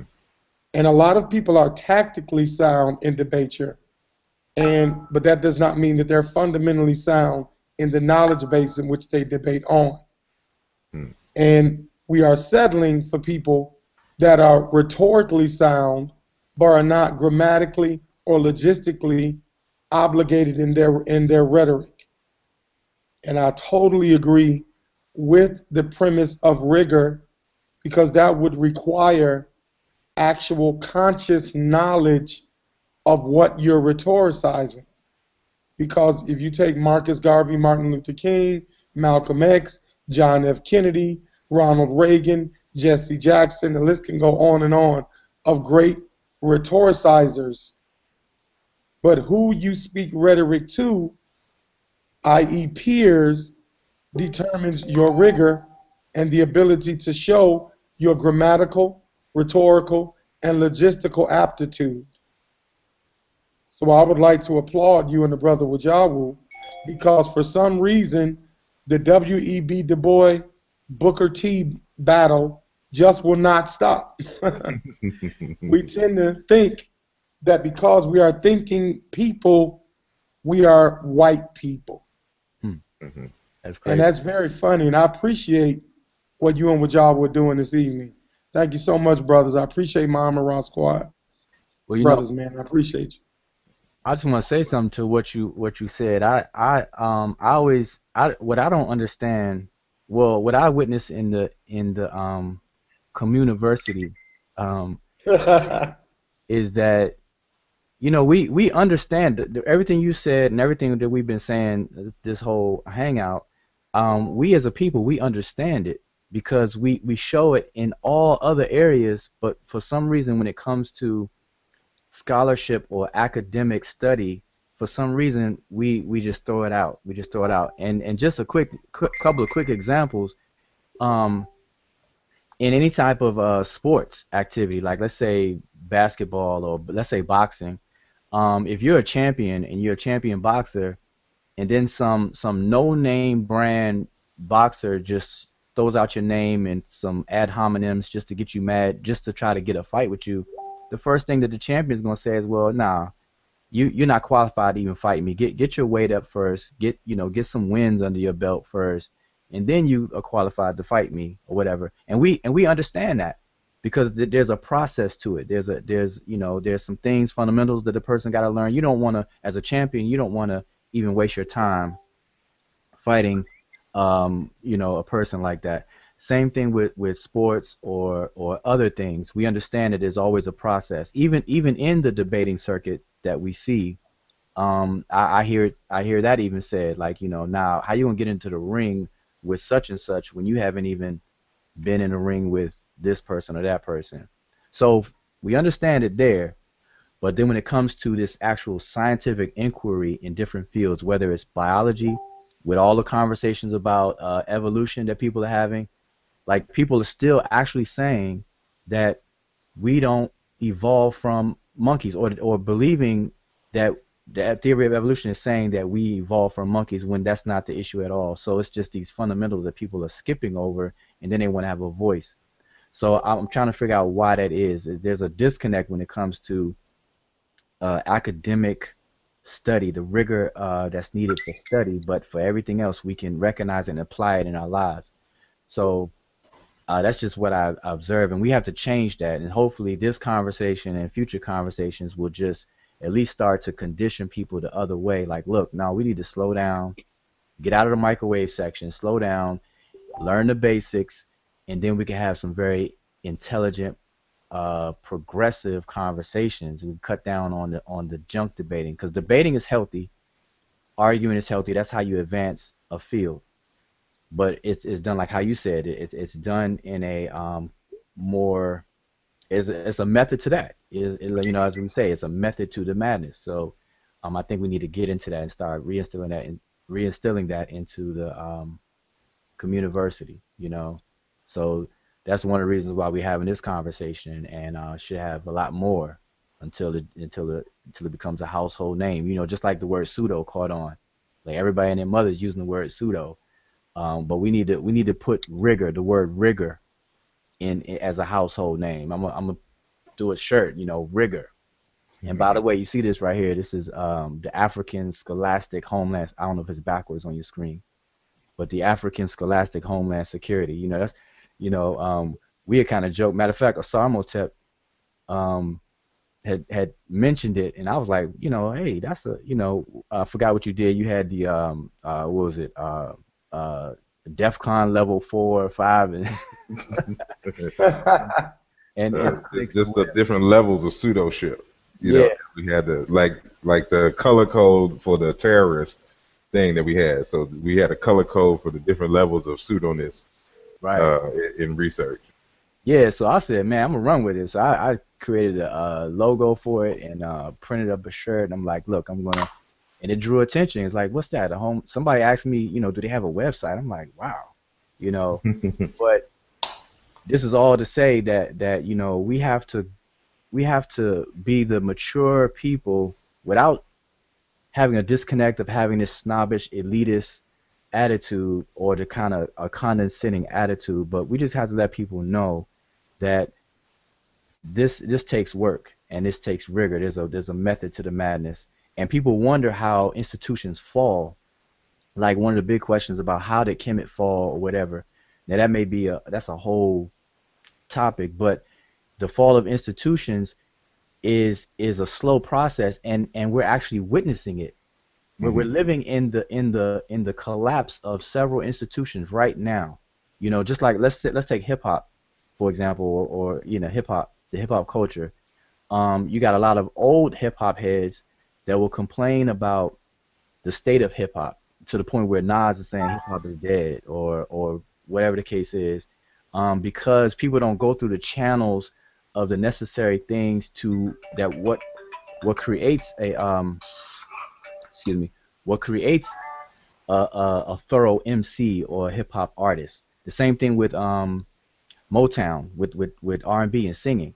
Motown had a procedure. Like when you were a Motown artist, they taught you how to dress, they taught you how to stage presence, they taught you how to be an entertainer, they taught you how to wear your hair, taught you how to dress your clothes, how to eat, how to take pictures. They taught you the whole thing. You were a well polished entertainer in person when you came through that school, and that's what's lacking. So we see a collapse of all that, and we could blame it on a lot of things. We could blame it on the technology, the easy access to YouTube, the cheap pricing and equipment now. Everybody can have they can buy Fruity Loops and create a beat and get a microphone like this and just spit some bars, and then that's it all of a sudden.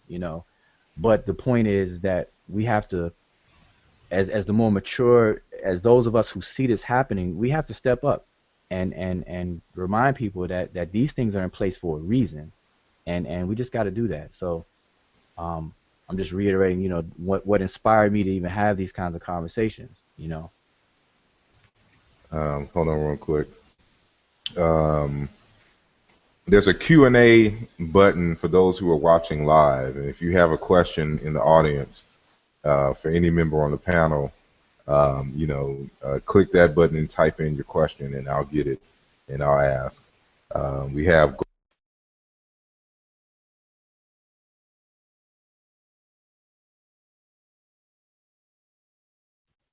I think some, did he cop out? Oh, yeah, looks like I saw a drop. Hopefully Okay, he I can get guess. back in. Yeah, he should be But able. but I wanted to, just to keep the dialogue going, I wanted to ask you and Asar, because I know Kansu has been working on this for about a week or two, talking about the debate forum and rhetoric. And my question to Asar and yourself is, Is rhetoric, or was rhetoric, one of the studies or fields of study in ancient Kemet? In ancient Kemet, seems like I read or heard some research on that rhetoric was one of the science, quote unquote, sciences of the schools of thought in Well, ancient Kemet.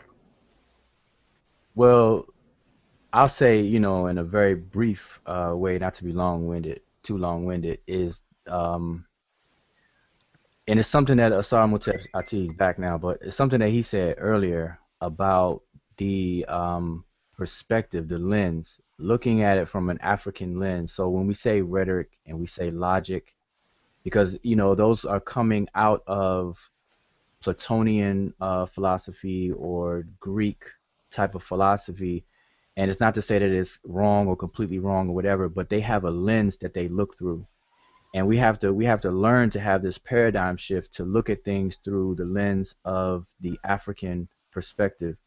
So when you ask that kind of question, it just brought that to mind. Like, for example, the scientific method, the basic scientific method that is pretty much permeates all the scientific fields of inquiry. It was practiced in Kemet, but not in the exact same way. But you can find the elements of it, but it's all on your trajectory. It's like where you are in your position and the lens that you are coming out of. What exits from the self, but in a sense of your ideology, your perspective, your world view.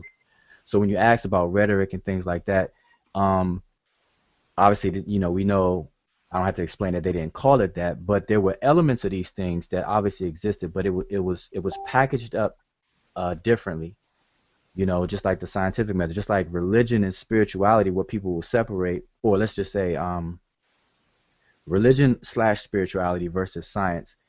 In ancient Africa and a lot of traditions, there was no real separation between that, like how we do today. So what we break up as rhetoric, what we break up as reasoning, logic, you have nous, noon, and all these different things of how they term in Platonian philosophy. They like to segment everything, whereas the African model is to acknowledge the differences, but to create a system of interconnected and interrelatedness. So there's no separation between your health and your nutrition, where in Africa, whereas today it's like, okay, health and nutrition or whatever is totally different. You go to the store, you buy some pills, you're good to go. Aspirin, they don't understand, like, it's connected to what you feed in your body, and things like that. So, like I said, without getting long-winded, I would, and then not having the details to be able to break down and show you elements of that in Kemet. I'll just, say what I just said, that in all those cases, we can say yes, but we have to qualify that yes. May I know the question is directed to the brother Wajah and the brother Asar, so I'd like to address it briefly after the brother Asar, if possible. I don't know what was going on. My thing cut off um, when I was speaking, so I'll just shift it to you. But before I do, I think I was in the middle of answering a question. Bam Bam asked, "Can I put this on my website?" And I just want to state, yes, you can. If you could find the link somewhere and post it, please share. But go ahead. Yes, much appreciated, brother Asar. Yes, I have been doing and teaching. I have of course, an Egyptian Rite lodge in Chicago, Illinois that I helped found, and has been established since 1989.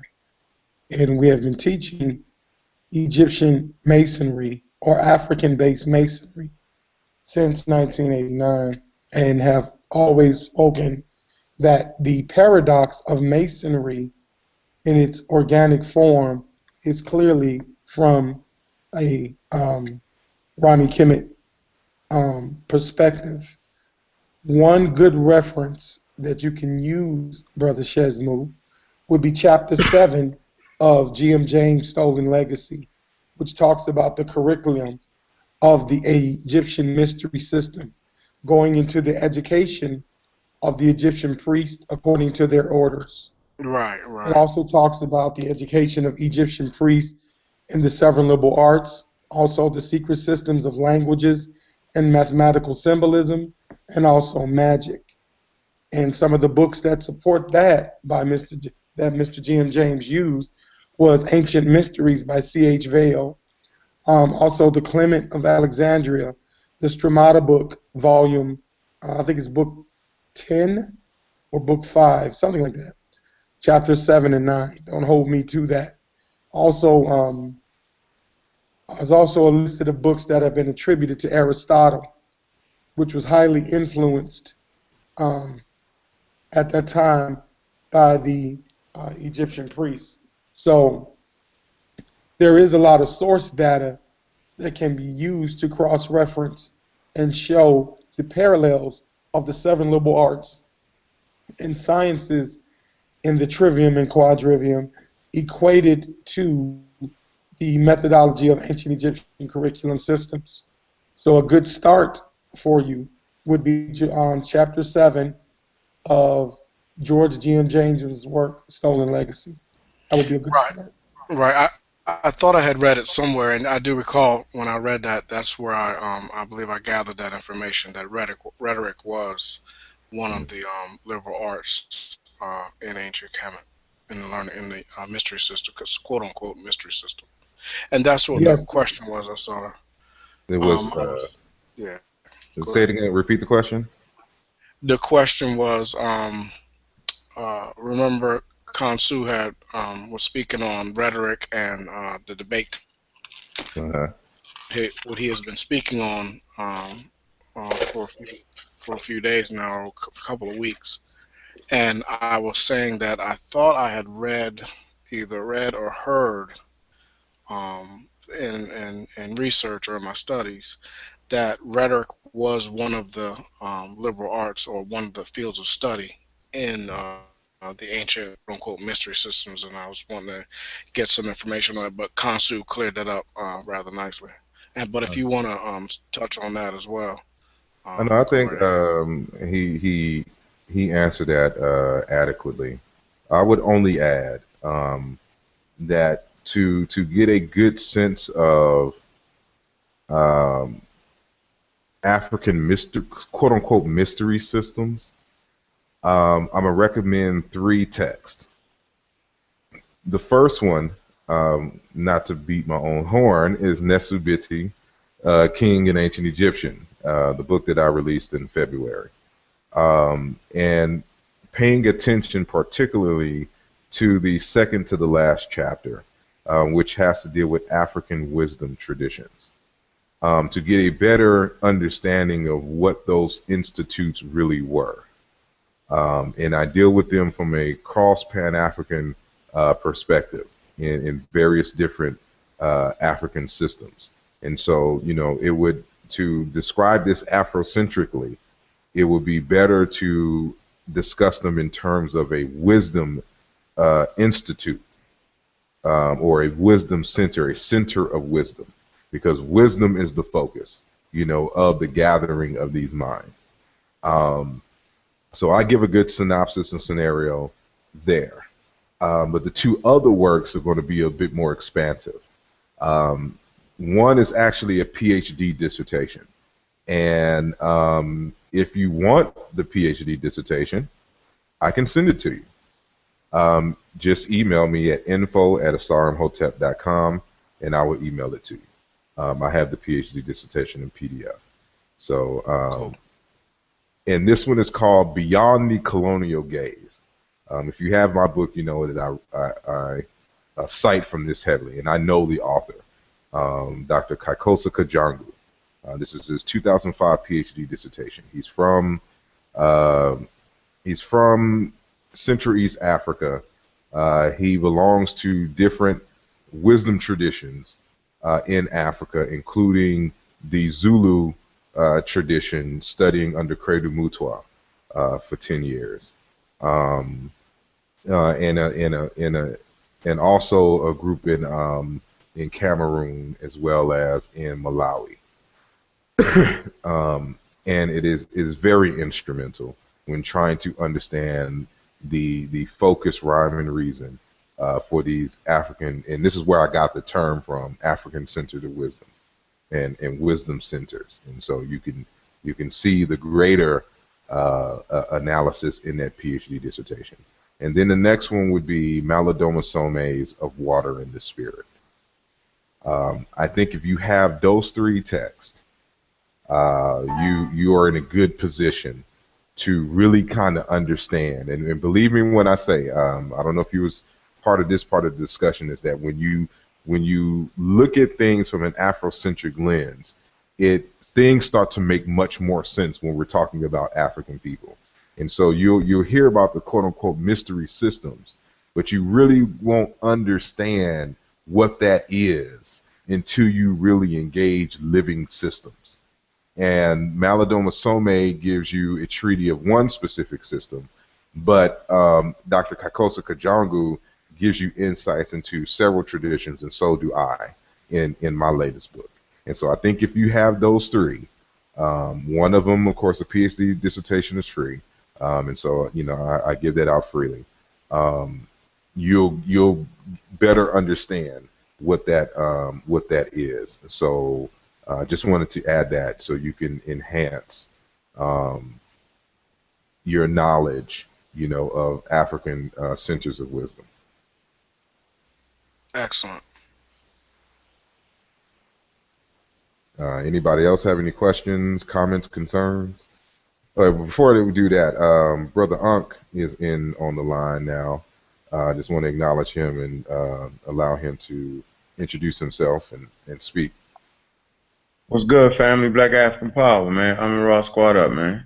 Man, peace. What's happening? Would have been nice to get the link earlier, bro. Goodness gracious. It was, when we say impromptu, bro, it was impromptu. It was like, hey, what you doing? Oh, let's do a hangout. Cool. Set it up. That's how it was. It wasn't planned, nothing like that. It was just really at the last minute. So wasting my time beating up whatchamacallit and them. Who are you dealing with now? Crazy LeRon and them talking, just having fun. Man. And I bet you, I'm willing to bet that what you just experienced can spill over into the reason why we even having this conversation, the importance of rigor study. Because I've been on a conversation with you with the brothers, and I've experienced the opposite of that. Even with those brothers, and it's kind of hard to in this environment that's created. This environment is very combative. And it's hard to even just have a conversation and just give advice to people like, look, I hear you, but man, you need to study this book first before you keep talking. And people will take that the wrong way and just be combative and just want to argue and academically fight you.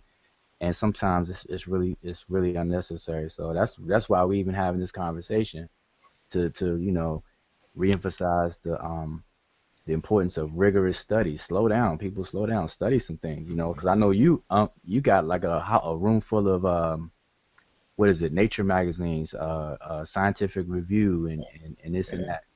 I know you keep up. Stay reading. Stuff. Huh? I stay reading, but you gotta have some humility too, man. At a certain point, if a person studies the language and you don't study the language, it just don't make sense. You argue. Now I argue with a saw on you just to be fucking funny. You know what I'm saying? I'm just going, oh, okay. But at the end of the day, I know when to bail out and just sit back and absorb the information. You feel me? And then after I get tired of getting beat up, I'll get a book on linguistics, which I have, so I can understand the conversation. But just I realize, man, a lot of people don't really, they just like we done beat them up so bad, like they just won't give. You know what I'm saying? Like they don't understand methodology. And I think methodology is so important because it really allows everybody to be a part of the learning process. Mm-hmm. It actually shows you how people come to their conclusions and it shows you if you're right and if you're wrong. You know what I'm saying? Where one person doesn't become the holder of the information. Like you can read some of Asar's work, some of your work, and see how y'all came to that conclusion and follow to see if it's right. And I think that's what the community really needs, because the pseudoisms is terrible. You know, like the little guy, Pharaoh, put out a video. He want to challenge me to a debate.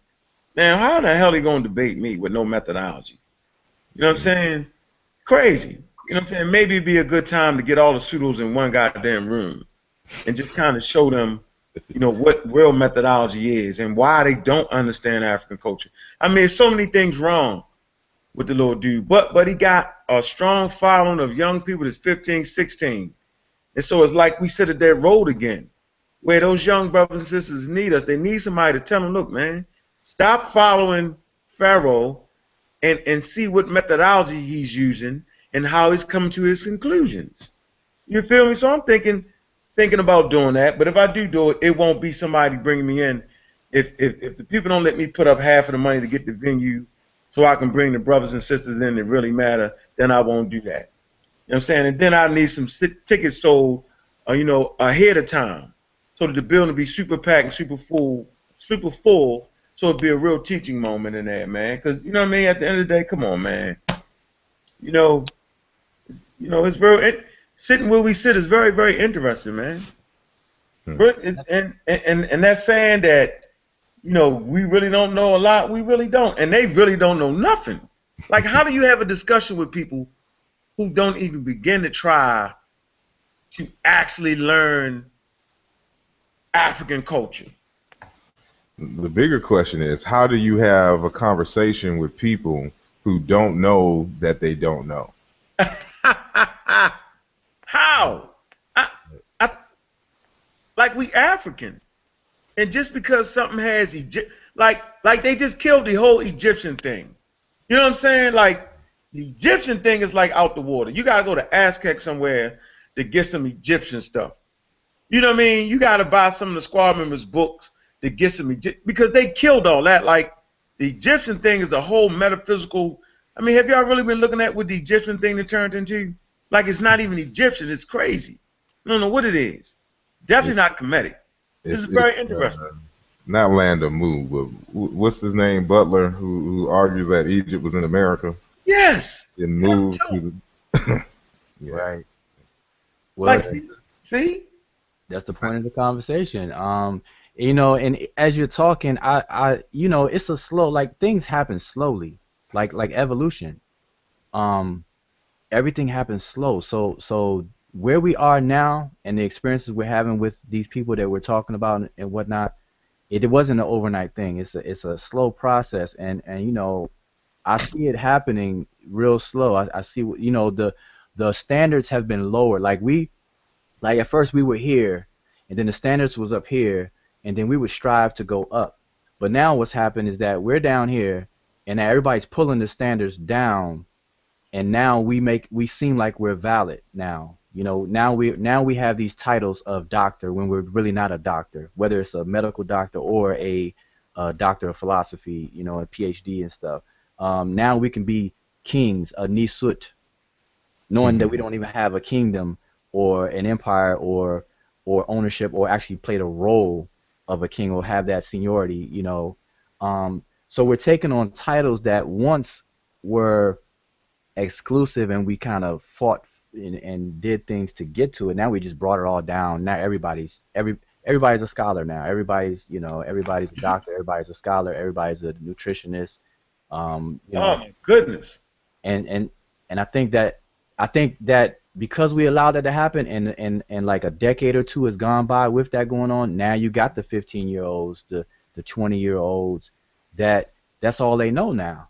So they feel like, oh, I can debate Uncle Keck, or I could debate so-and-so because, you know, the standards are not there. How you going to debate me with the amount of resources I got?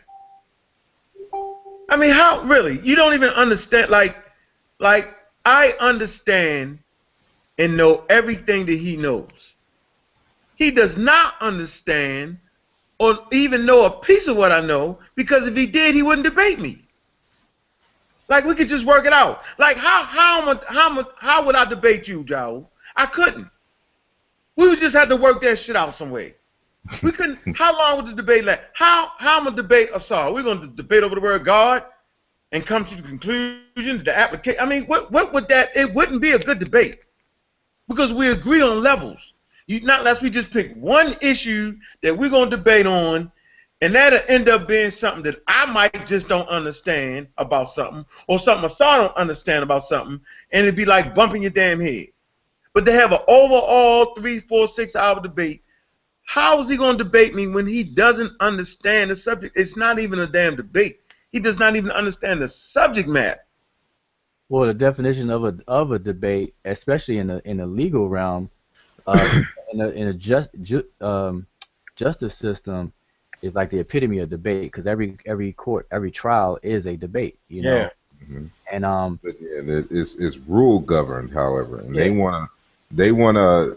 I put it like this: they want to have a street fight at the UFC, Yeah. and Yep. it just doesn't work that way. Yeah. exactly. But more so, like one of the things I want to interject before we move forward is that again, I'm putting this in the context of the academy versus the communiversity. Um, the communiversity should be a little bit more proactive in understanding, rigor. But more so, what we like to do is we like to get books with a whole bunch of conclusions. Yeah. But very few of us actually buy books on method. Like these are the boring books that, again, is one of those specialist books. Because as I was speaking on earlier, I don't know if you was able to hear, Brother Unk, but just like, when we went to ASCAC this past weekend or the weekend before, Right. whatnot, when we go to events like that, there's always usually some vendors there. And the vendors, there's always one or two vendors who sell books. Now, the kind of books that the vendor is going to sell is stuff that's going to be, as general and popular as possible, that, they can sell it to laypersons. So you're not really going to get any specialized books. There's not going to be no books on method and introduction to linguistics and things of this nature and, biology 101. You never see those types of books there at those types of things. And this is where not saying that you don't get books from there. I'm just saying that it's very limited supply.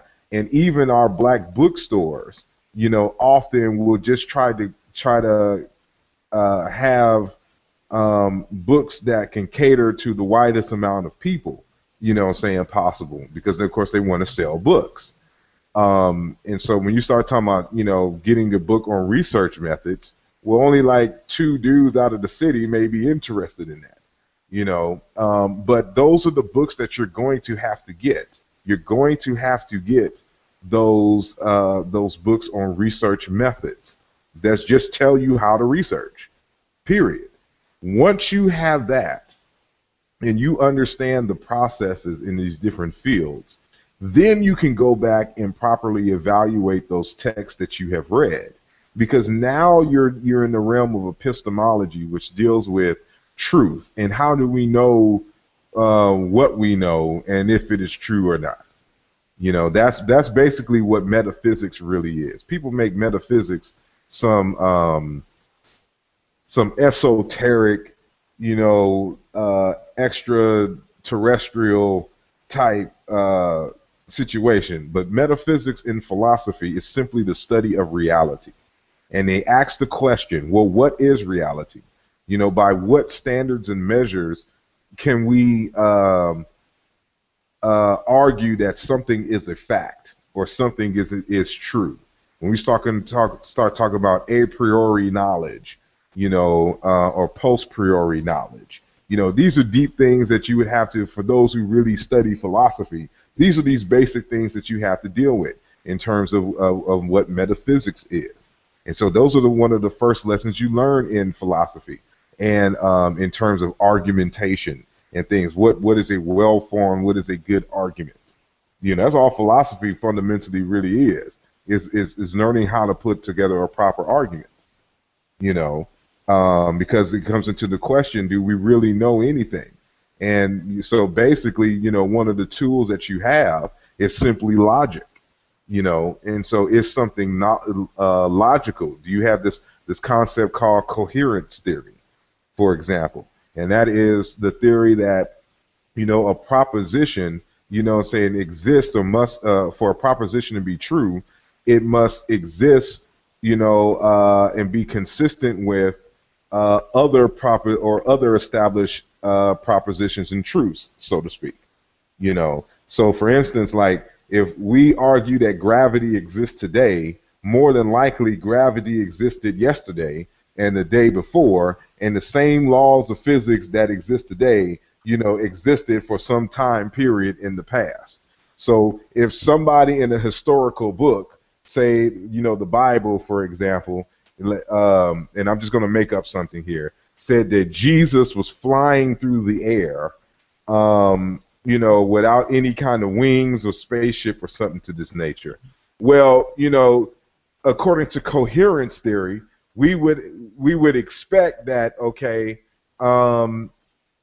gravity keeps everything down. If he didn't have any wings or anything to this nature, how would he be able to float? How would this one individual be able to defy the laws of physics? And stuff to this nature. So, it must be consistent with what we know and can establish as fact. And so these are kinds of things that you would know when you study method and research and philosophy and things of that nature, in terms of making these types of arguments. And again, you don't necessarily have to go to the academy to learn this. The books are available on Amazon or in certain bookstores, on the manufacturer's websites. You just have to seek them out. You just have to want to learn the science of how to learn. And that's what fundamentally this discussion is about. Anybody else can interject? To answer your question, God did it. Now, with that being said, right.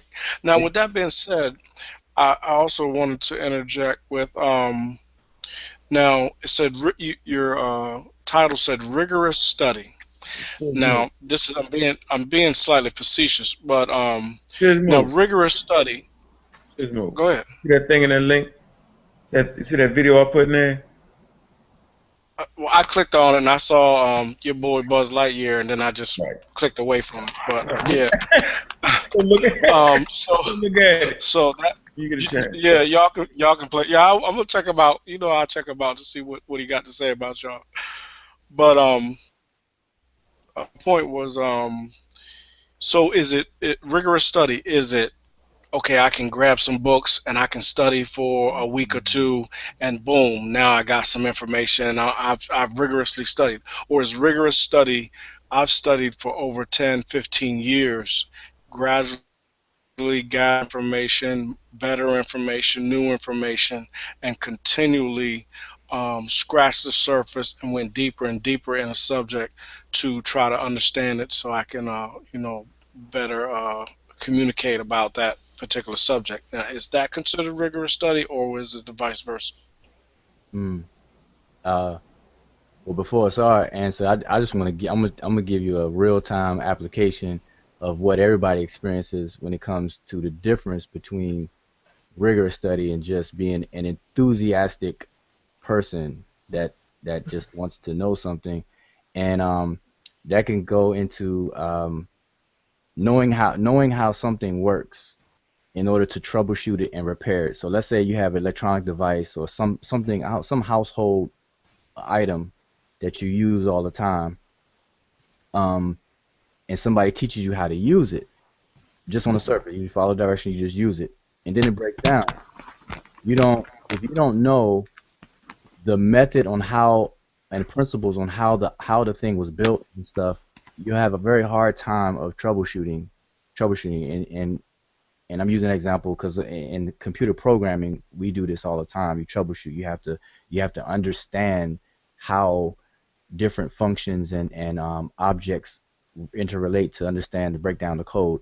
But in the household example, rigor would be your ability to understand something, study it enough to be able to understand it, that if something breaks down, you can actually pinpoint. You may not be able to actually have the tools to solve it, but you actually have narrowed down what the problems is based on your knowledge of how things are done, how it's put together, the methods, and so on and so forth. So that's kind of an analogy for, studying, reading something on the surface as opposed to knowing how the conclusions were brought up, and it could take time to do that. So I just kind of lead into that. And I think that leads into methodology. Now, for those, who I guess have not matriculated through some type of some type of scholastic understanding of how you go about figuring out things. And it doesn't necessarily have to be scholastic. It could be just some training. If I train my son, well, this is how change a tire. You do this, you do that, when the tire goes flat. But if you haven't learned about, taking surveys, samples, the size of a sample, doing experimentation, and things like that, using the methodology of the scientific study of methodology. If you have not been privy to that type of methodology, which I think is a foundation of trying to figure things out, trying to know things, then I think you're at a loss when you try to just jump out there and start, you know, uh, speaking on things that you don't really know. Hmm. Yeah, I think part of rigor is can be synonymous with devotion or dedication, because rigor, something that is thorough, and in order to be thorough, it takes time. And I think rigor is like the opponent of this microwave ism that people have grown to like. Like Hmm. Asar said earlier, some people want to put a book under the pillow and through osmosis and just, suck in the information. That's not rigor. That's the opposite. So, that's like just a fundamental difference of what people are expecting versus what must be done. And then you get into methodology, because you're going to pick those things up if you're dedicated and you devote some time to it. But, Right, because then you get into qualitative and quantitative information, and building on on stuff, on a situation like that.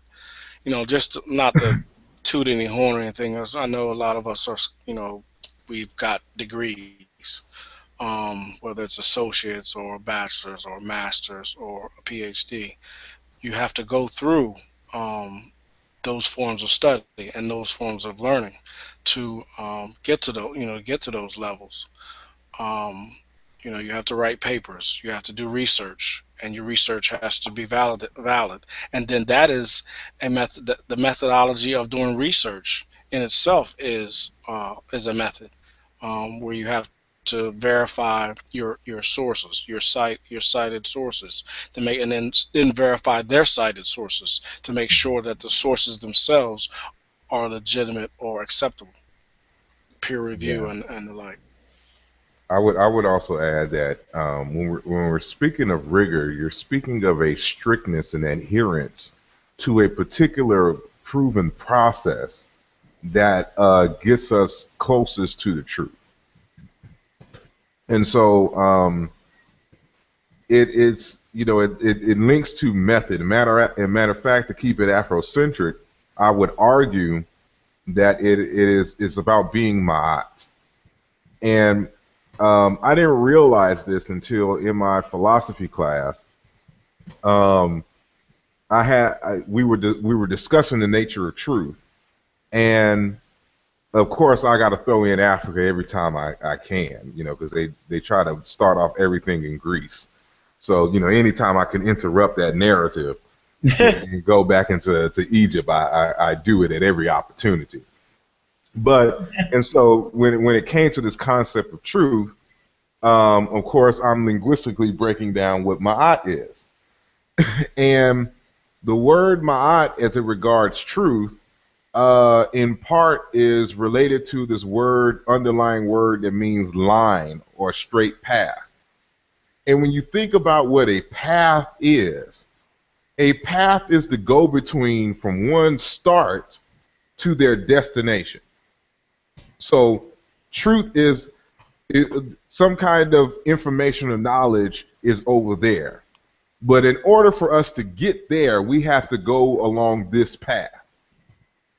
And so what Ma'at is telling you, that truth is not simply the final information, the answer to a question, the truthful answer to a question.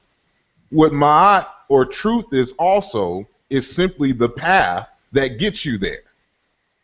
In modern terms, that would be method. What is the method? How did you get to where you were getting at? If you were on the wrong path, you could not have gotten to the right destination, which means it's false, not true, so to speak.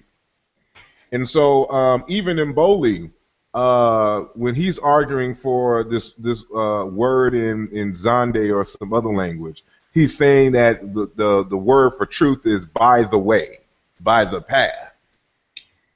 And when I reflected on that, again, it shows you just how rich and deep these African thinkers were, and how in plain sight they're trying to teach you about certain fundamental things that we take for granted that are embedded in our modern scientific discourses, and that is method and rigor.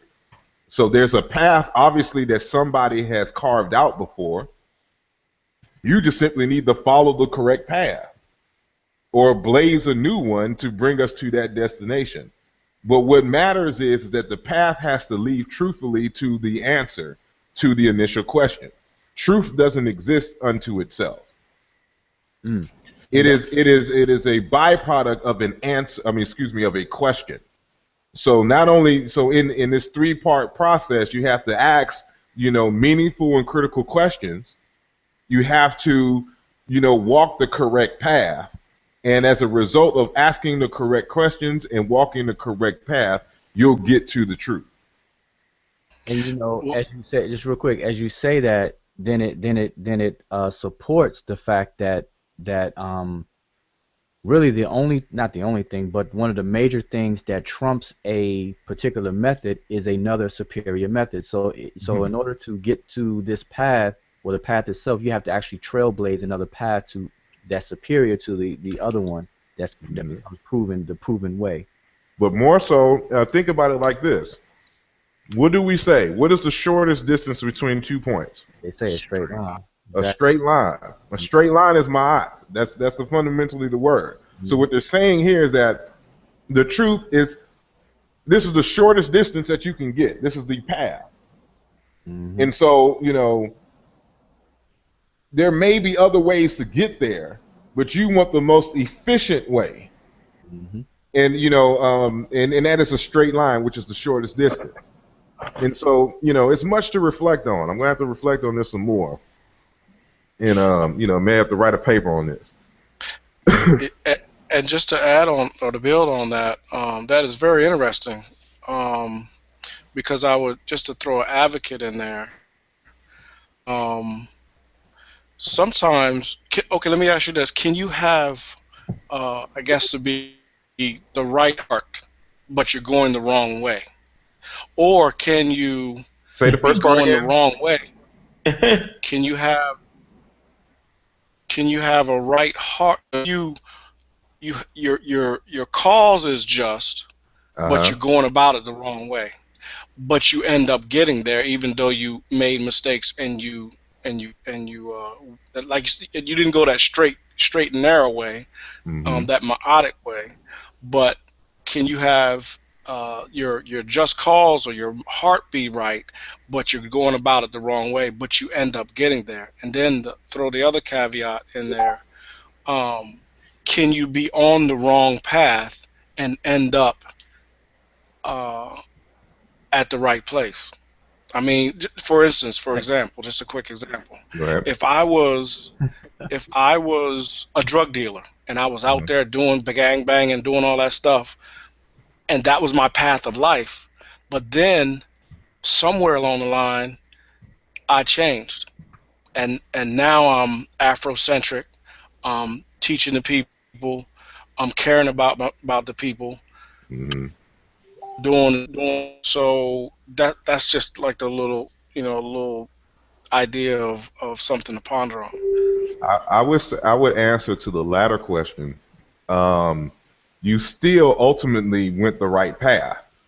You were off course beforehand, but navigation told you really need to go this way, and so you had to get off one path and get on another to get to that particular destination. Otherwise, if you would have stayed on that course, you would have not gotten to that point, because drug dealing and everything ultimately usually leads you to uh, death or in jail.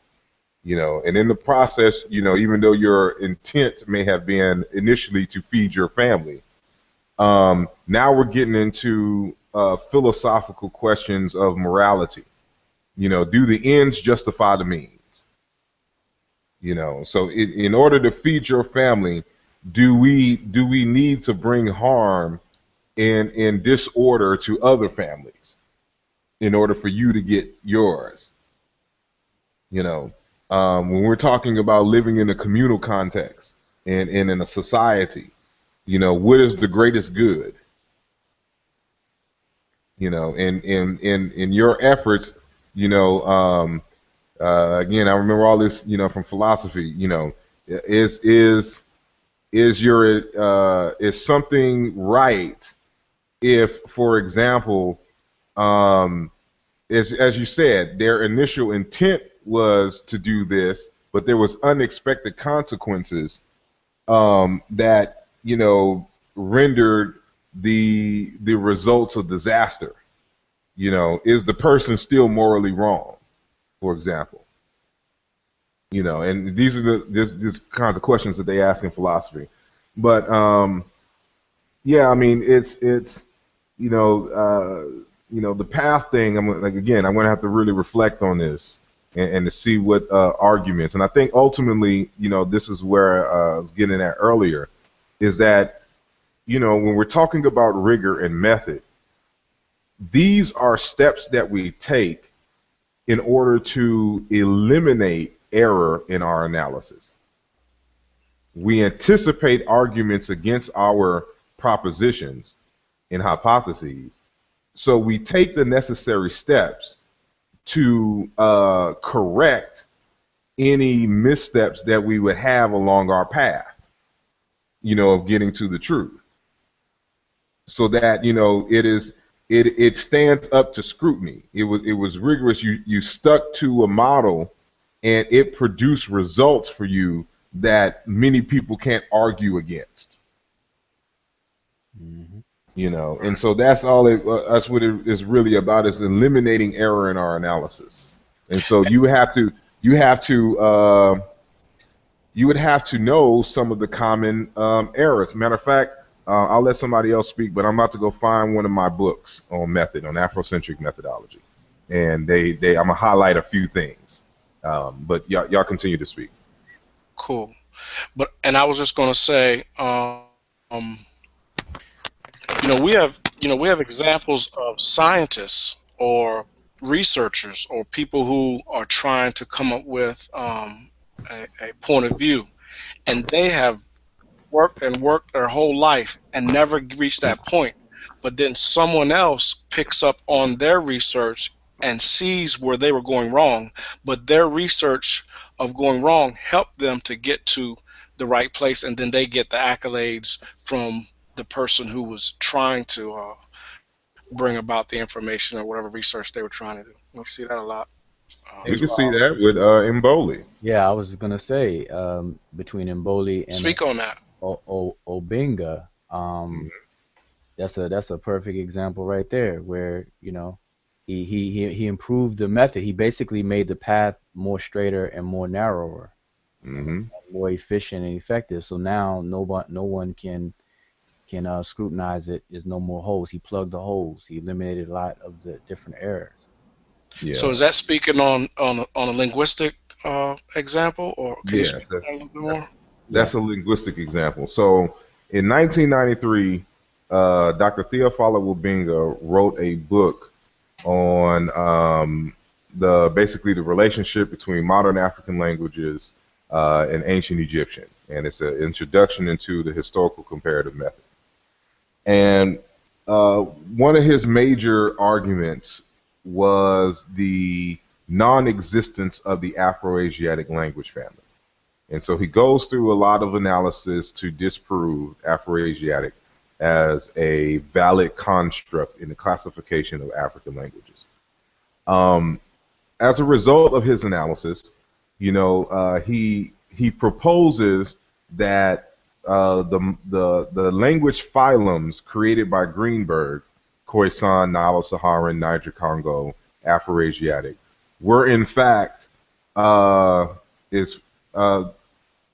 should I say, is really not really four big phylums. It's really one language family, with the exception of Khoisan and Berber. He takes Berber out, makes it its own thing, and Semitic is just outside of the African reality. And so all of the languages, save Berber, Semitic, and Khoisan, are lumped into this greater category of languages, which he calls Negro Egyptian. Now, I'm saying Mboli, Obinga, he introduces a different method. Now, just keep in mind that just because there's methods out there doesn't mean other methods can't be used, or that every method that a professional puts out there is legitimate and valid.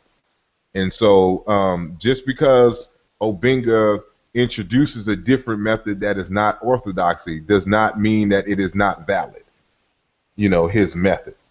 But you just got to understand that certain methods may bring about good results in one area, but is very limited when answering other questions. So we can only use this method when answering this series of questions or a question, and we have to use other methods to answer different other questions, if that makes sense. And so within Obinga's method, what he's doing is showing that these terms, grammatical features that we find in ancient Egyptian, we can find scattered across all of these languages in Africa that cross all of these so-called language borders that are the result of non-accidental correspondences. They're not. It's not the result of borrowing and haphazardness. Like there has to be another explanation for this. And so this is where, outside of mathematics, theories come into play. Because all a theory is an explanatory model for all of the facts that we've gathered in our study. So he comes up with the theory of Negro Egyptian to explain the relationship that he is detecting between these modern African languages and ancient Egyptian, which the Africanist linguists are arguing are separate language families. So, for example, what they'll say is that Wolof in Yoruba language is not related to ancient Egyptian at all. One, because they belong to a different phylum, which they call Niger-Congo. And so Niger-Congo is not in the area. We don't see any immediately resemblances to ancient Egyptian. So we dismiss it as, folly, if somebody was to try to suggest that. But then people like Diop and Odupe Oduyoye and Obinga and others and Salu started really looking at Yoruba and Wolof in a very systematic way and started applying the comparative method to these languages and showing that they are indeed related. That, what is your explanatory model to explain away all of these commonalities that we're finding in all of these different paradigms in the language? And so Obinga basically does this kind of in a mass way. And so, but the flaw in Obinga's method is that, for example, when he's trying to make an argument against Semitic, not being closely related to ancient Egyptian, what he'll do is he'll list a whole paradigm in ancient Egyptian and a whole paradigm in some Akkadian or Arabic or Hebrew or whatever, some other Semitic languages. He'll list the whole paradigm and show that the whole paradigms do not match. But then he'll go into scattered African languages and find words that match one or two of the words in the paradigm, not doing a full paradigm analysis with the African languages. So it shows a bias here, and it's not rigorous, in terms of demonstrating, the relatedness. It's interesting. It's upon a greater analysis, we can't explain away these commonalities that we're seeing here, but at the same time, you're not using the same criterion to argue, for the relatedness of these African languages that you're arguing against when it comes to Semitic. So this has always been a critique against Obinga's major 1993 work. This is something that Mboli, studying linguistics, recognizes, but he also acknowledged that nobody has really ever just cold-heartedly applied the historical comparative method on some scattered African languages across these quote-unquote phylums, and then seeing what happens and what kinds of conclusions that we can come with after doing that study. So that's what he does. He goes the common path that was used to reconstruct Indo-European and applies that same methodology to African languages, sticking to a clear set of 14 languages. He doesn't deviate into other languages like Obinga does, to where in one analysis, he's dealing with, Wolof, Yoruba, Hausa, but then in another one, he's dealing with, Zulu, Swahili, and Tree language. Mboli is consistent from beginning to end in the languages in which he's examining entire paradigms from, the pronouns, the numbers, body parts, basic vocabulary, grammar in terms of verb conjugation, things of this nature. Everything, no matter what, we're going to compare all of them at the exact same time. And as a result of this rigorous method, he was able to discover things that people like Obinga and others missed because they didn't take that step. And so this is a case here where somebody is building off of something that someone already started, seeing the flaws and plugging in the holes, to make it more rigorous, to come closer to the truth. And so this is one of the reasons why, I promote Mboli so much, because, the arguments that linguists made against Obinga, you can't make against Mboli. Now, Mboli's going to have some issues, in certain other arenas, but you would have to be a linguist to understand what those issues are going to be. But those issues that Obinga had, he don't have those issues. You can throw that out the window. The only real controversy thing that is going to probably come against Mboli's work is the notion that he was able to reconstruct the primal language, and his notion that these 10 onomatopoeia is what gave rise to all of these words in the Negro Egyptian language. That is going to be a little bit more difficult for people to latch on to, because the current consensus is that we can't reconstruct languages, beyond a certain part, beyond a certain time period, say 10 to 17,000 years. Now, Asar, go ahead. Is that foundation Bantu or the the Khoisan that you were speaking about earlier?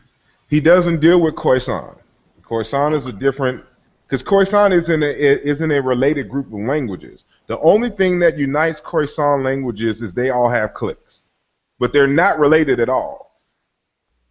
Wow. And so it's a what we call a typological categorization. Like Nilo-Saharan languages aren't ultimately relatable either. It's really kind of a junk language family, or phylum, so to speak. If it doesn't fit in everyone else, it must be Nilo-Saharan. Wow. Niger Congo has never been reconstructed at all. There's been 2 attempts for Afroasiatic in reconstructions, but even Afroasiatic, linguists, don't view them as valid reconstructions because of certain issues, in terms of method, that Christopher Ehret and Stobova and I forgot the other cat's name, who did the second analysis. Were they isolated, or is it because of the age of the language? It's well, I mean, there's issues with the paradigm used for these languages in the first place. They were constructed based on mass comparison, and so linguists dismiss Greenberg's mass comparison method, but they keep the language families that came about from his his massive method. Right. And so it's we make arguments off of something that hasn't firmly been established in the first place. That's like when I'm talking with Mboli, he's real adamant against that. Like I was asking him one day, like, well, what do you feel about Takak's notion of what's this feature? The law of Belova.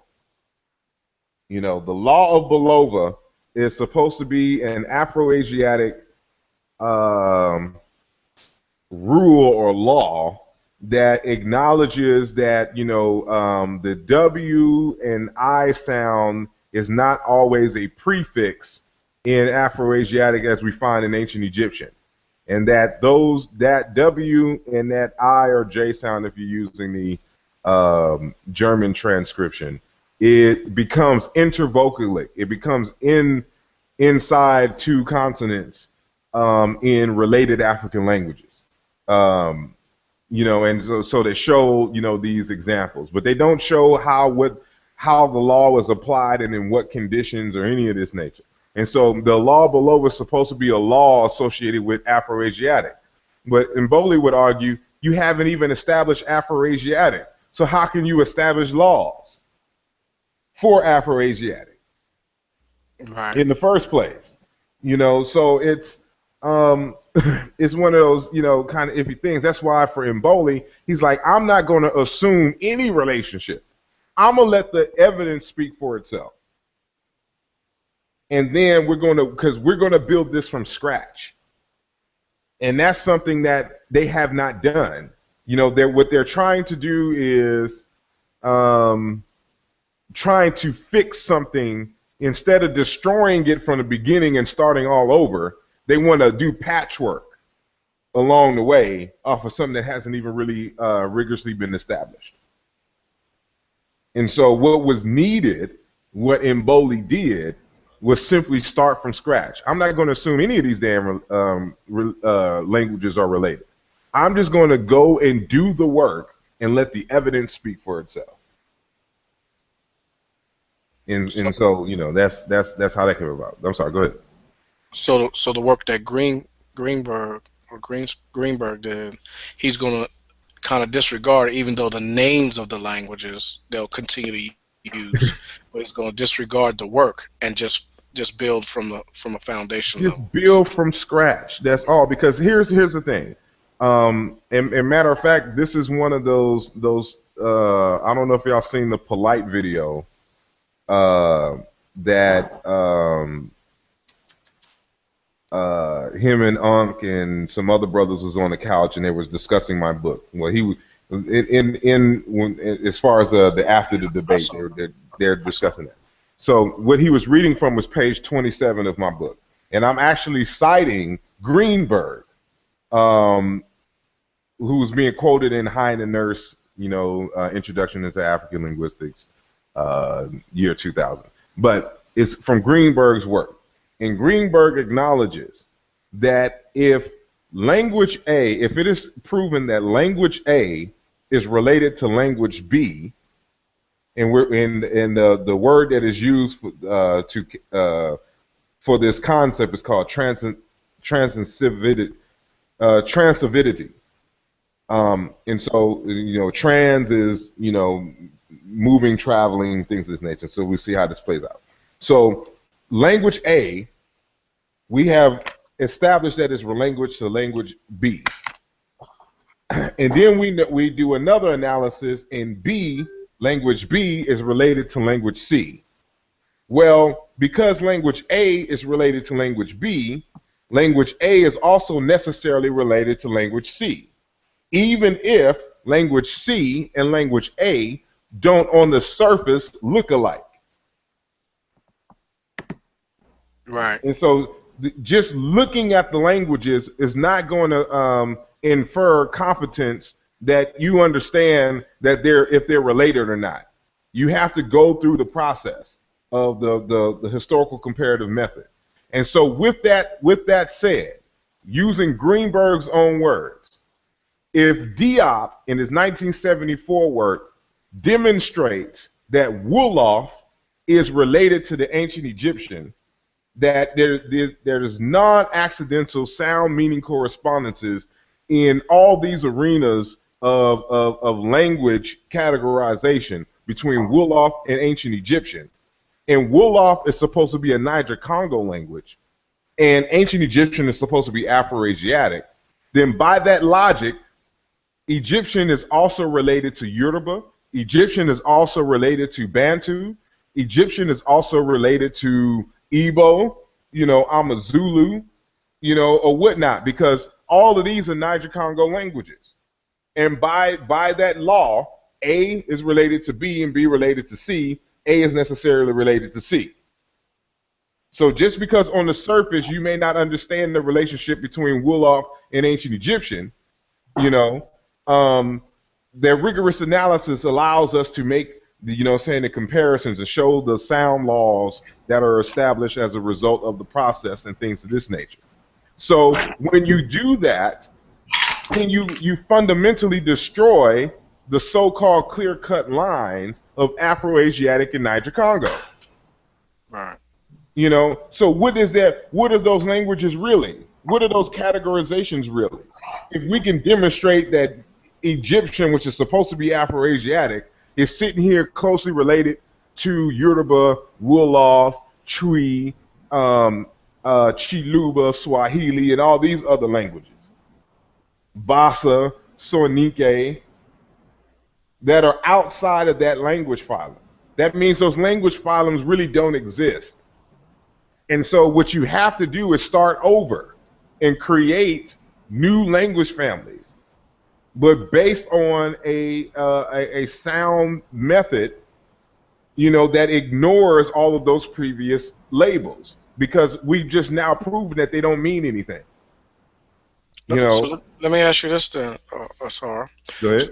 So you stated the example A related to B and B related to C. Mm-hmm. So are A and C inversely related, or are they independently related?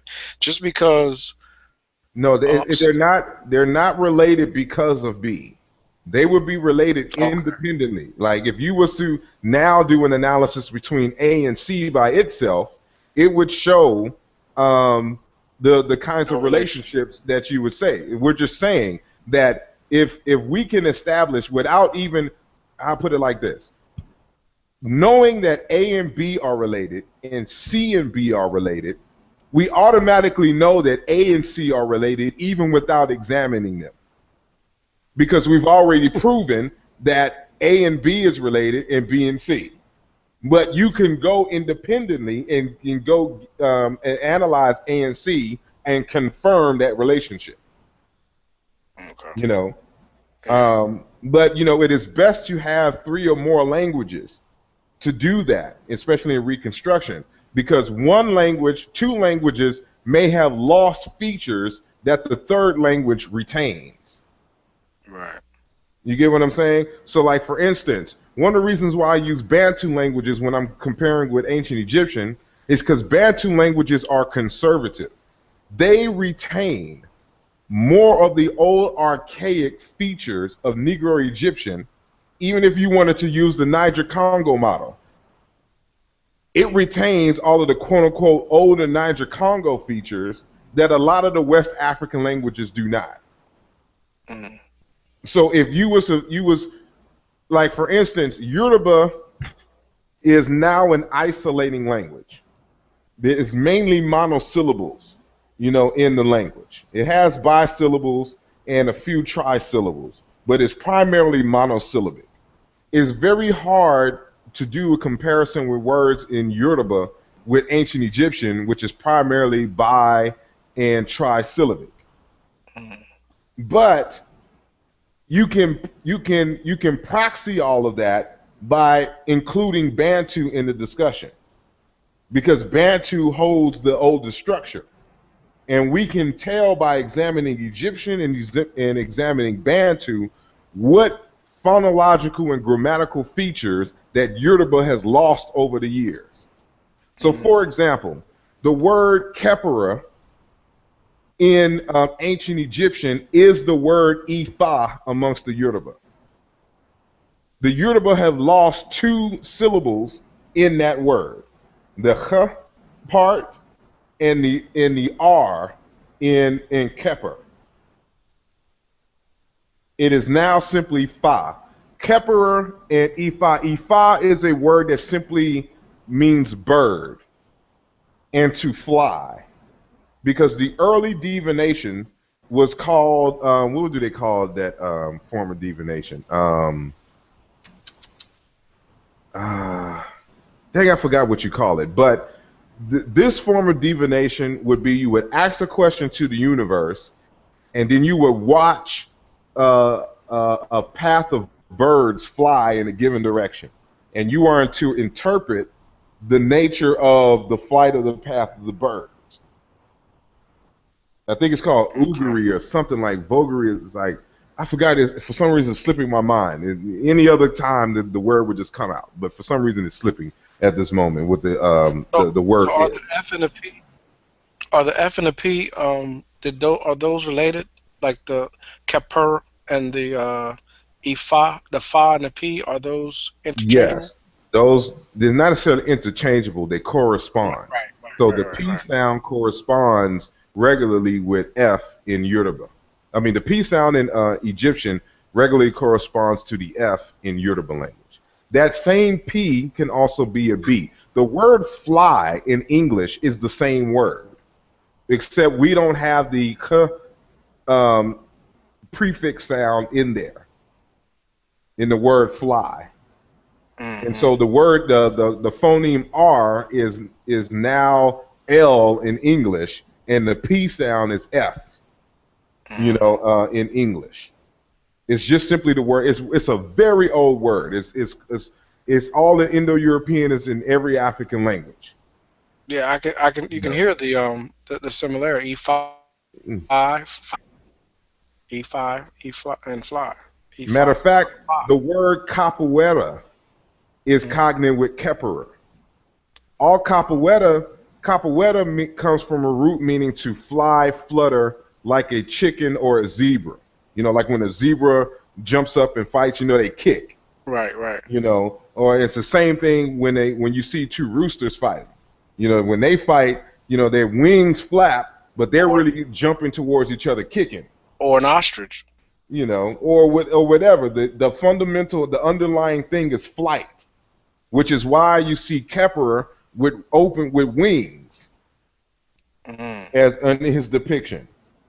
Or him carrying the sun, because the same word for wind in flight is the same word for lift and carry. Just like wind lifts up stuff off the ground, like in a tornado or just a tumbleweed or something like that. Right. So, when what they're trying to convey is that Kepera, in this instance, is that spirit, that invisible force that moves and carries things forward. That's all evolution is. It makes stuff evolve and turn, which is why you also see Kepera with the dung beetle, with the dung rolling it. Evolution, turn, spinning. Now, All of now, these concepts are related. Go ahead. now, capoeira, is that South American via No, that's Bantu. vis-a-vis Spanish? That's Oh, okay. that's Bantu. Like I said, Bantu preserves many of the old pronunciations. If you really want to know how this stuff sounded, learn the Bantu languages. Because they preserve. They're the closest to Negro Egyptian Post Classic than any of the other modern languages. It's very old. It's very conservative, and so you'll read a lot of the literature. They try to make it seem like Bantu languages is only like 4,000 years old. Like, that's a bunch of BS. And it's not based on any real analysis. And that's another thing you have to be a very good literary critic, because a lot of stuff that you read is hypothesis, people's suggestions, and people run with it as if these are established facts, and it's not established. It's just like with one of the things I did with in my new book is the word Ethiopia, and they try to argue that it means burnt face. You can't find that nowhere in any literature. Some dude suggested that in the 1800s, and everybody rode with it. No analysis whatsoever. There's nothing in the Greek language that would indicate Ethiops means burnt face. Which part means face and which part means burnt? Okay. And they have just clear that, words for it. I'm sorry. It's just that word, capoeira. It just sounded like a Spanish word that I've heard before. No, because it's in Brazil and it's in Portuguese, but it's not it. It's Kipuru in Kikongo.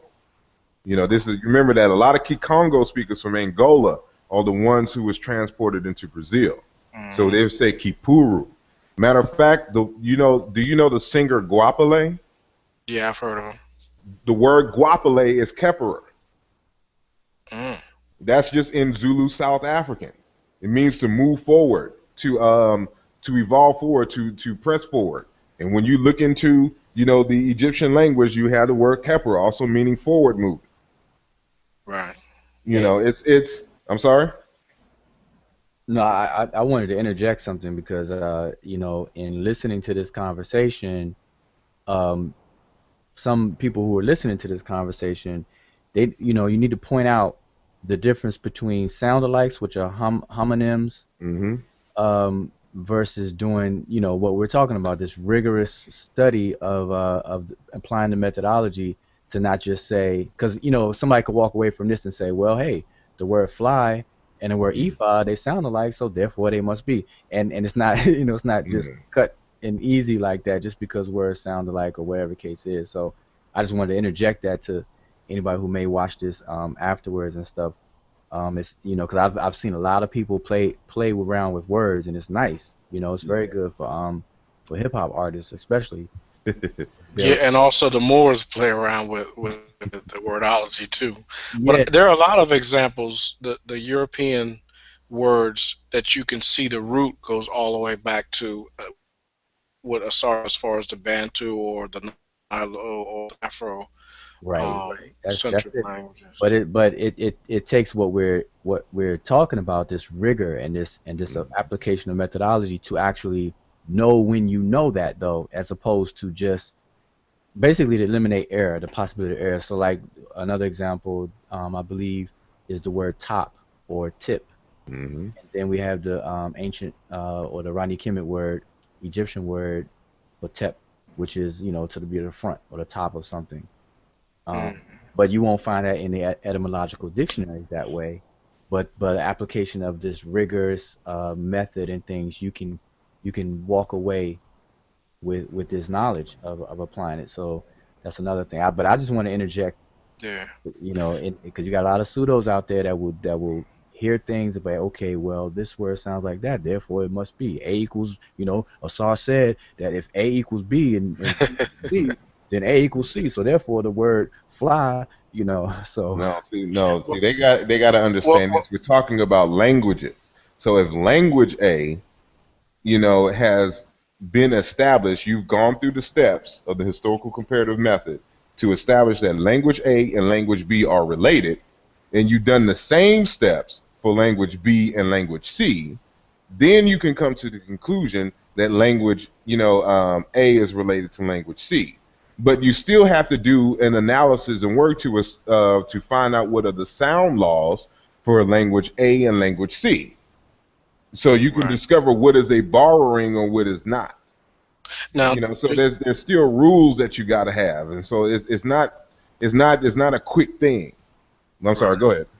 And just to add on that, as a perfect example, I think it's already been rigorously studied or proven.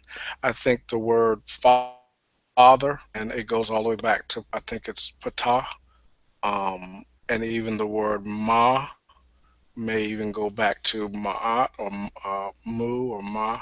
Well, I don't think so in both of those. The father one is No, the father one is. no, because you would have to account for where did the R come from.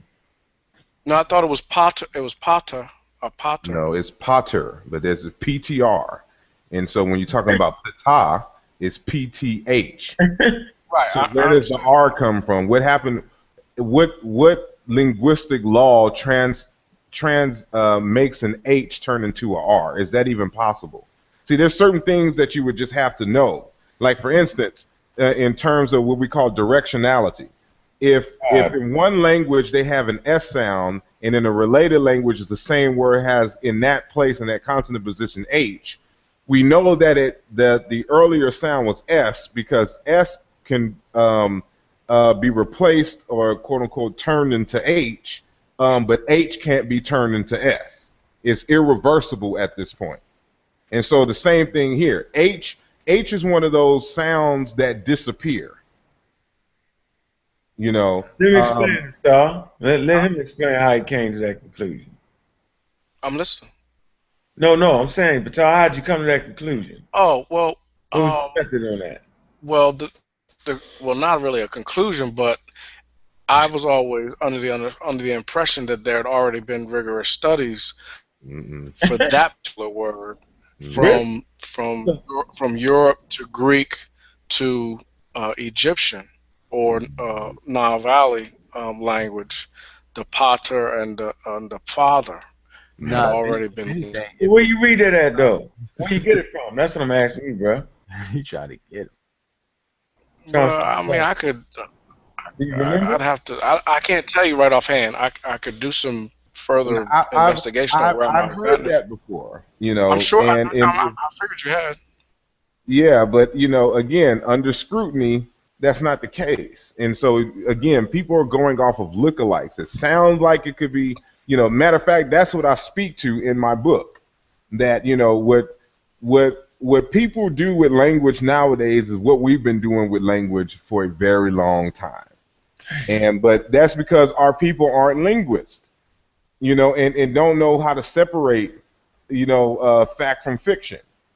you know but they're not related words at all, and so because patah, they're conceptually related, because one could argue that a patah is a father, because the word patah means to create, and it's also a variant with different vowels. It is a word for leader, like a king and stuff like this, an elder, and it means the beginning of things. The word for beginning is a word that is also used for to create. So because you create, anything that creates is the beginning, and these are the same words that are used for father. So conceptually, they fall in line, but historically they're not the same word. And because of these close proximities in sound and conceptualization, that's when people link these words together, and that's what we call paronymy. And so that a paronymy is a layperson's, synthesizing, of terms and then creating culture from it. Okay, kind of like the norm or the N and the M being reversed, trying to connect uh the more the Moors. Yeah, there's pure paronymy in folk etymology at its finest. And the whole Moor argument. A matter of fact, the word narmer, the word mer may be moir, like MWAAR, and stuff like this, because it's a word for fish in the so-called Nilo-Saharan languages. Not fish, for to strike and baton, and that's what a chisel. That's what the mer is a chisel. The glyph at least, and the word nar isn't nar. It's like ingar, incur, inquire. That's how you pronounce that word. It's like inquire more. And this is why I have to disagree with our good brother Ishmael Bey, because he's trying to argue that the word nar is more, and they're not the same word at all. And so again, Ishmael Bey, may be real versed in Moorish history, but he's not a linguist, and he makes rookie mistakes when trying to make linguistic arguments. And so that's another thing that we have to be careful of, is trying to transfer our competence in one area into other areas. Yeah. Gotcha. I agree with you on that. My linguistic competence does not help me at all in astrophysics. It just doesn't compare. If I start making some astrophysics arguments based on linguistics, I'm in trouble. Hell no, like in evolution, that shit ain't gonna help you in evolution at all, yo. That's a whole different study. And Exactly. and the history of the fucking world and all that shit is a whole. It's different. Like I'm saying, like when you study evolution and history, it's different. It's just different case studies, and these pseudos have it all figured out. Yeah. I'm saying, it's all right there in front of you. Why can't y'all see this? You feel me? I mean, it's crazy when you sitting down really having conversation with people. I mean, like, I understand the saw, and it's just taking, like that show we did, man. Like, it's just coming from pseudo beginners, yo. So I can't fault the pseudo, man, because we all start there. Yeah. But just to argue a person down, I don't know. I always had a good ear. You know what I'm saying? And the only thing my ear didn't really say me with was with evolution, because that's something you got to fucking learn. That you just got to know it, man. Just like with linguistics, like you just got to know it. These things, when it come right down to it, you got to kind of understand and take your time and learn it. You can't just off the top of the head memorize some shit, and because people will throw all kind of arguments at you that's not even talking about evolution. We get that all the time. Yeah. 100% of the time, all the arguments people make have act like, okay, well, where does life began? Life began, evolution, the biological evolution ain't got nothing to do with how life began. You feel me? At all. It just doesn't. Evolution doesn't have anything to deal with people coming from monkeys. It just doesn't. And you hear this over and over again, and the Honor Raw Squad teaches people come from monkeys and Nazi. And then when they all get a chance to deal with us on stage, they all ran in different directions. It was the most darndest thing ever. Yep. And that's what I want to say this, that I think we have to reinstitute institutions. We have to systems of learning. We have to get it in there, because different subject matters, they have their own nomenclature. They have their own way of defining words, categorizing things, and that becomes a problem. People don't want to spend time to learn even that, because you and I, we had a conversation about when it comes to evolution, people don't understand the taxonomy. Oh my God! The labeling system of you got the order, the class, the genome, you got the different names of these things, and this is why human beings are called a mammal, because of the classification or whatever that title is, and then you have the hominid. So just by that alone will let you know that people have not even gone as far as just to learn the lingo, as they say, of this particular branch of study. You know, Yeah. so Matter of fact, I was just about to say that, really the massive pseudonism that we see is really a symptom of the failure of our Yeah. educational system. Yes. It's what's to be expected, because they just weren't taught this in school. You're right. I don't recall in class, because you got to think about it like this: the education system right now, in terms of your early studies, they're focused on you memorizing facts. Yes. And so your whole objective is to just memorize what you need for the test, and move forward. It's not really until you start doing grad work do you really start taking classes on how to research and study. Yep. Which is a shame, which that should be way earlier, minimum ninth grade. I mean, or even seventh, eighth grade. But sixth grade. That should already, you should have 2 or 3 courses on that in your, instead of all them damn Englishes. But that's another, How about And that speaks how to about our they stop educational. sneaking? How about they stop sneaking around? I promise you, I was in science class in the 6th, 7th, 8th grade, and the teacher didn't fucking mention evolution. That would have caught my attention. We dissecting frogs and shit, and nobody tried to explain the diversity in frogs or why. Nobody even talked about that. That's why the shit was just boring. When really, science class was really the education we should have been getting. You feel me? As opposed to going to church thinking we learning how things happen on Earth, right? We all thought that was church. We was like back in the 1800s with that shit. Exactly. Think about that. School-age children, right, in schools, right? We're in the 1800s thinking that the world started with the Bible. Yeah. Hold on 1 second. This show has been going on for about 3 hours now, so I'm going to end the live feed. We can continue to wrap, after that. But I just want to, because I don't want to make one of them 5-hour videos that ain't nobody going to watch the whole thing through. So I just want to thank everybody. I'm sorry? They say, where are the long ones y'all used to do? That was full of information. Some people really. I know I'm one. I sit back and sometimes I'm at work. I go for like 3-4 hours. Crazy. Yeah, I would rather that if it was more focused. This is more of a casual conversation. Oh, yeah. Right. So we jumping from topic to topic, issue to issue, like it ain't nothing. So that's I don't want 5 hours of that. So I'm gonna end the live feed here. So I'm gonna thank all the viewers, and all the people who will come listening afterwards. Please leave a comment, share. Continue the discussion, ask us questions, criticize what we say, all that good stuff. So I'd like to thank everyone for listening. We're going to continue the conversation like we do on a normal basis. We ain't done this in a while, but I'd like to thank all my guests, people who came in and out of the panel or whatnot.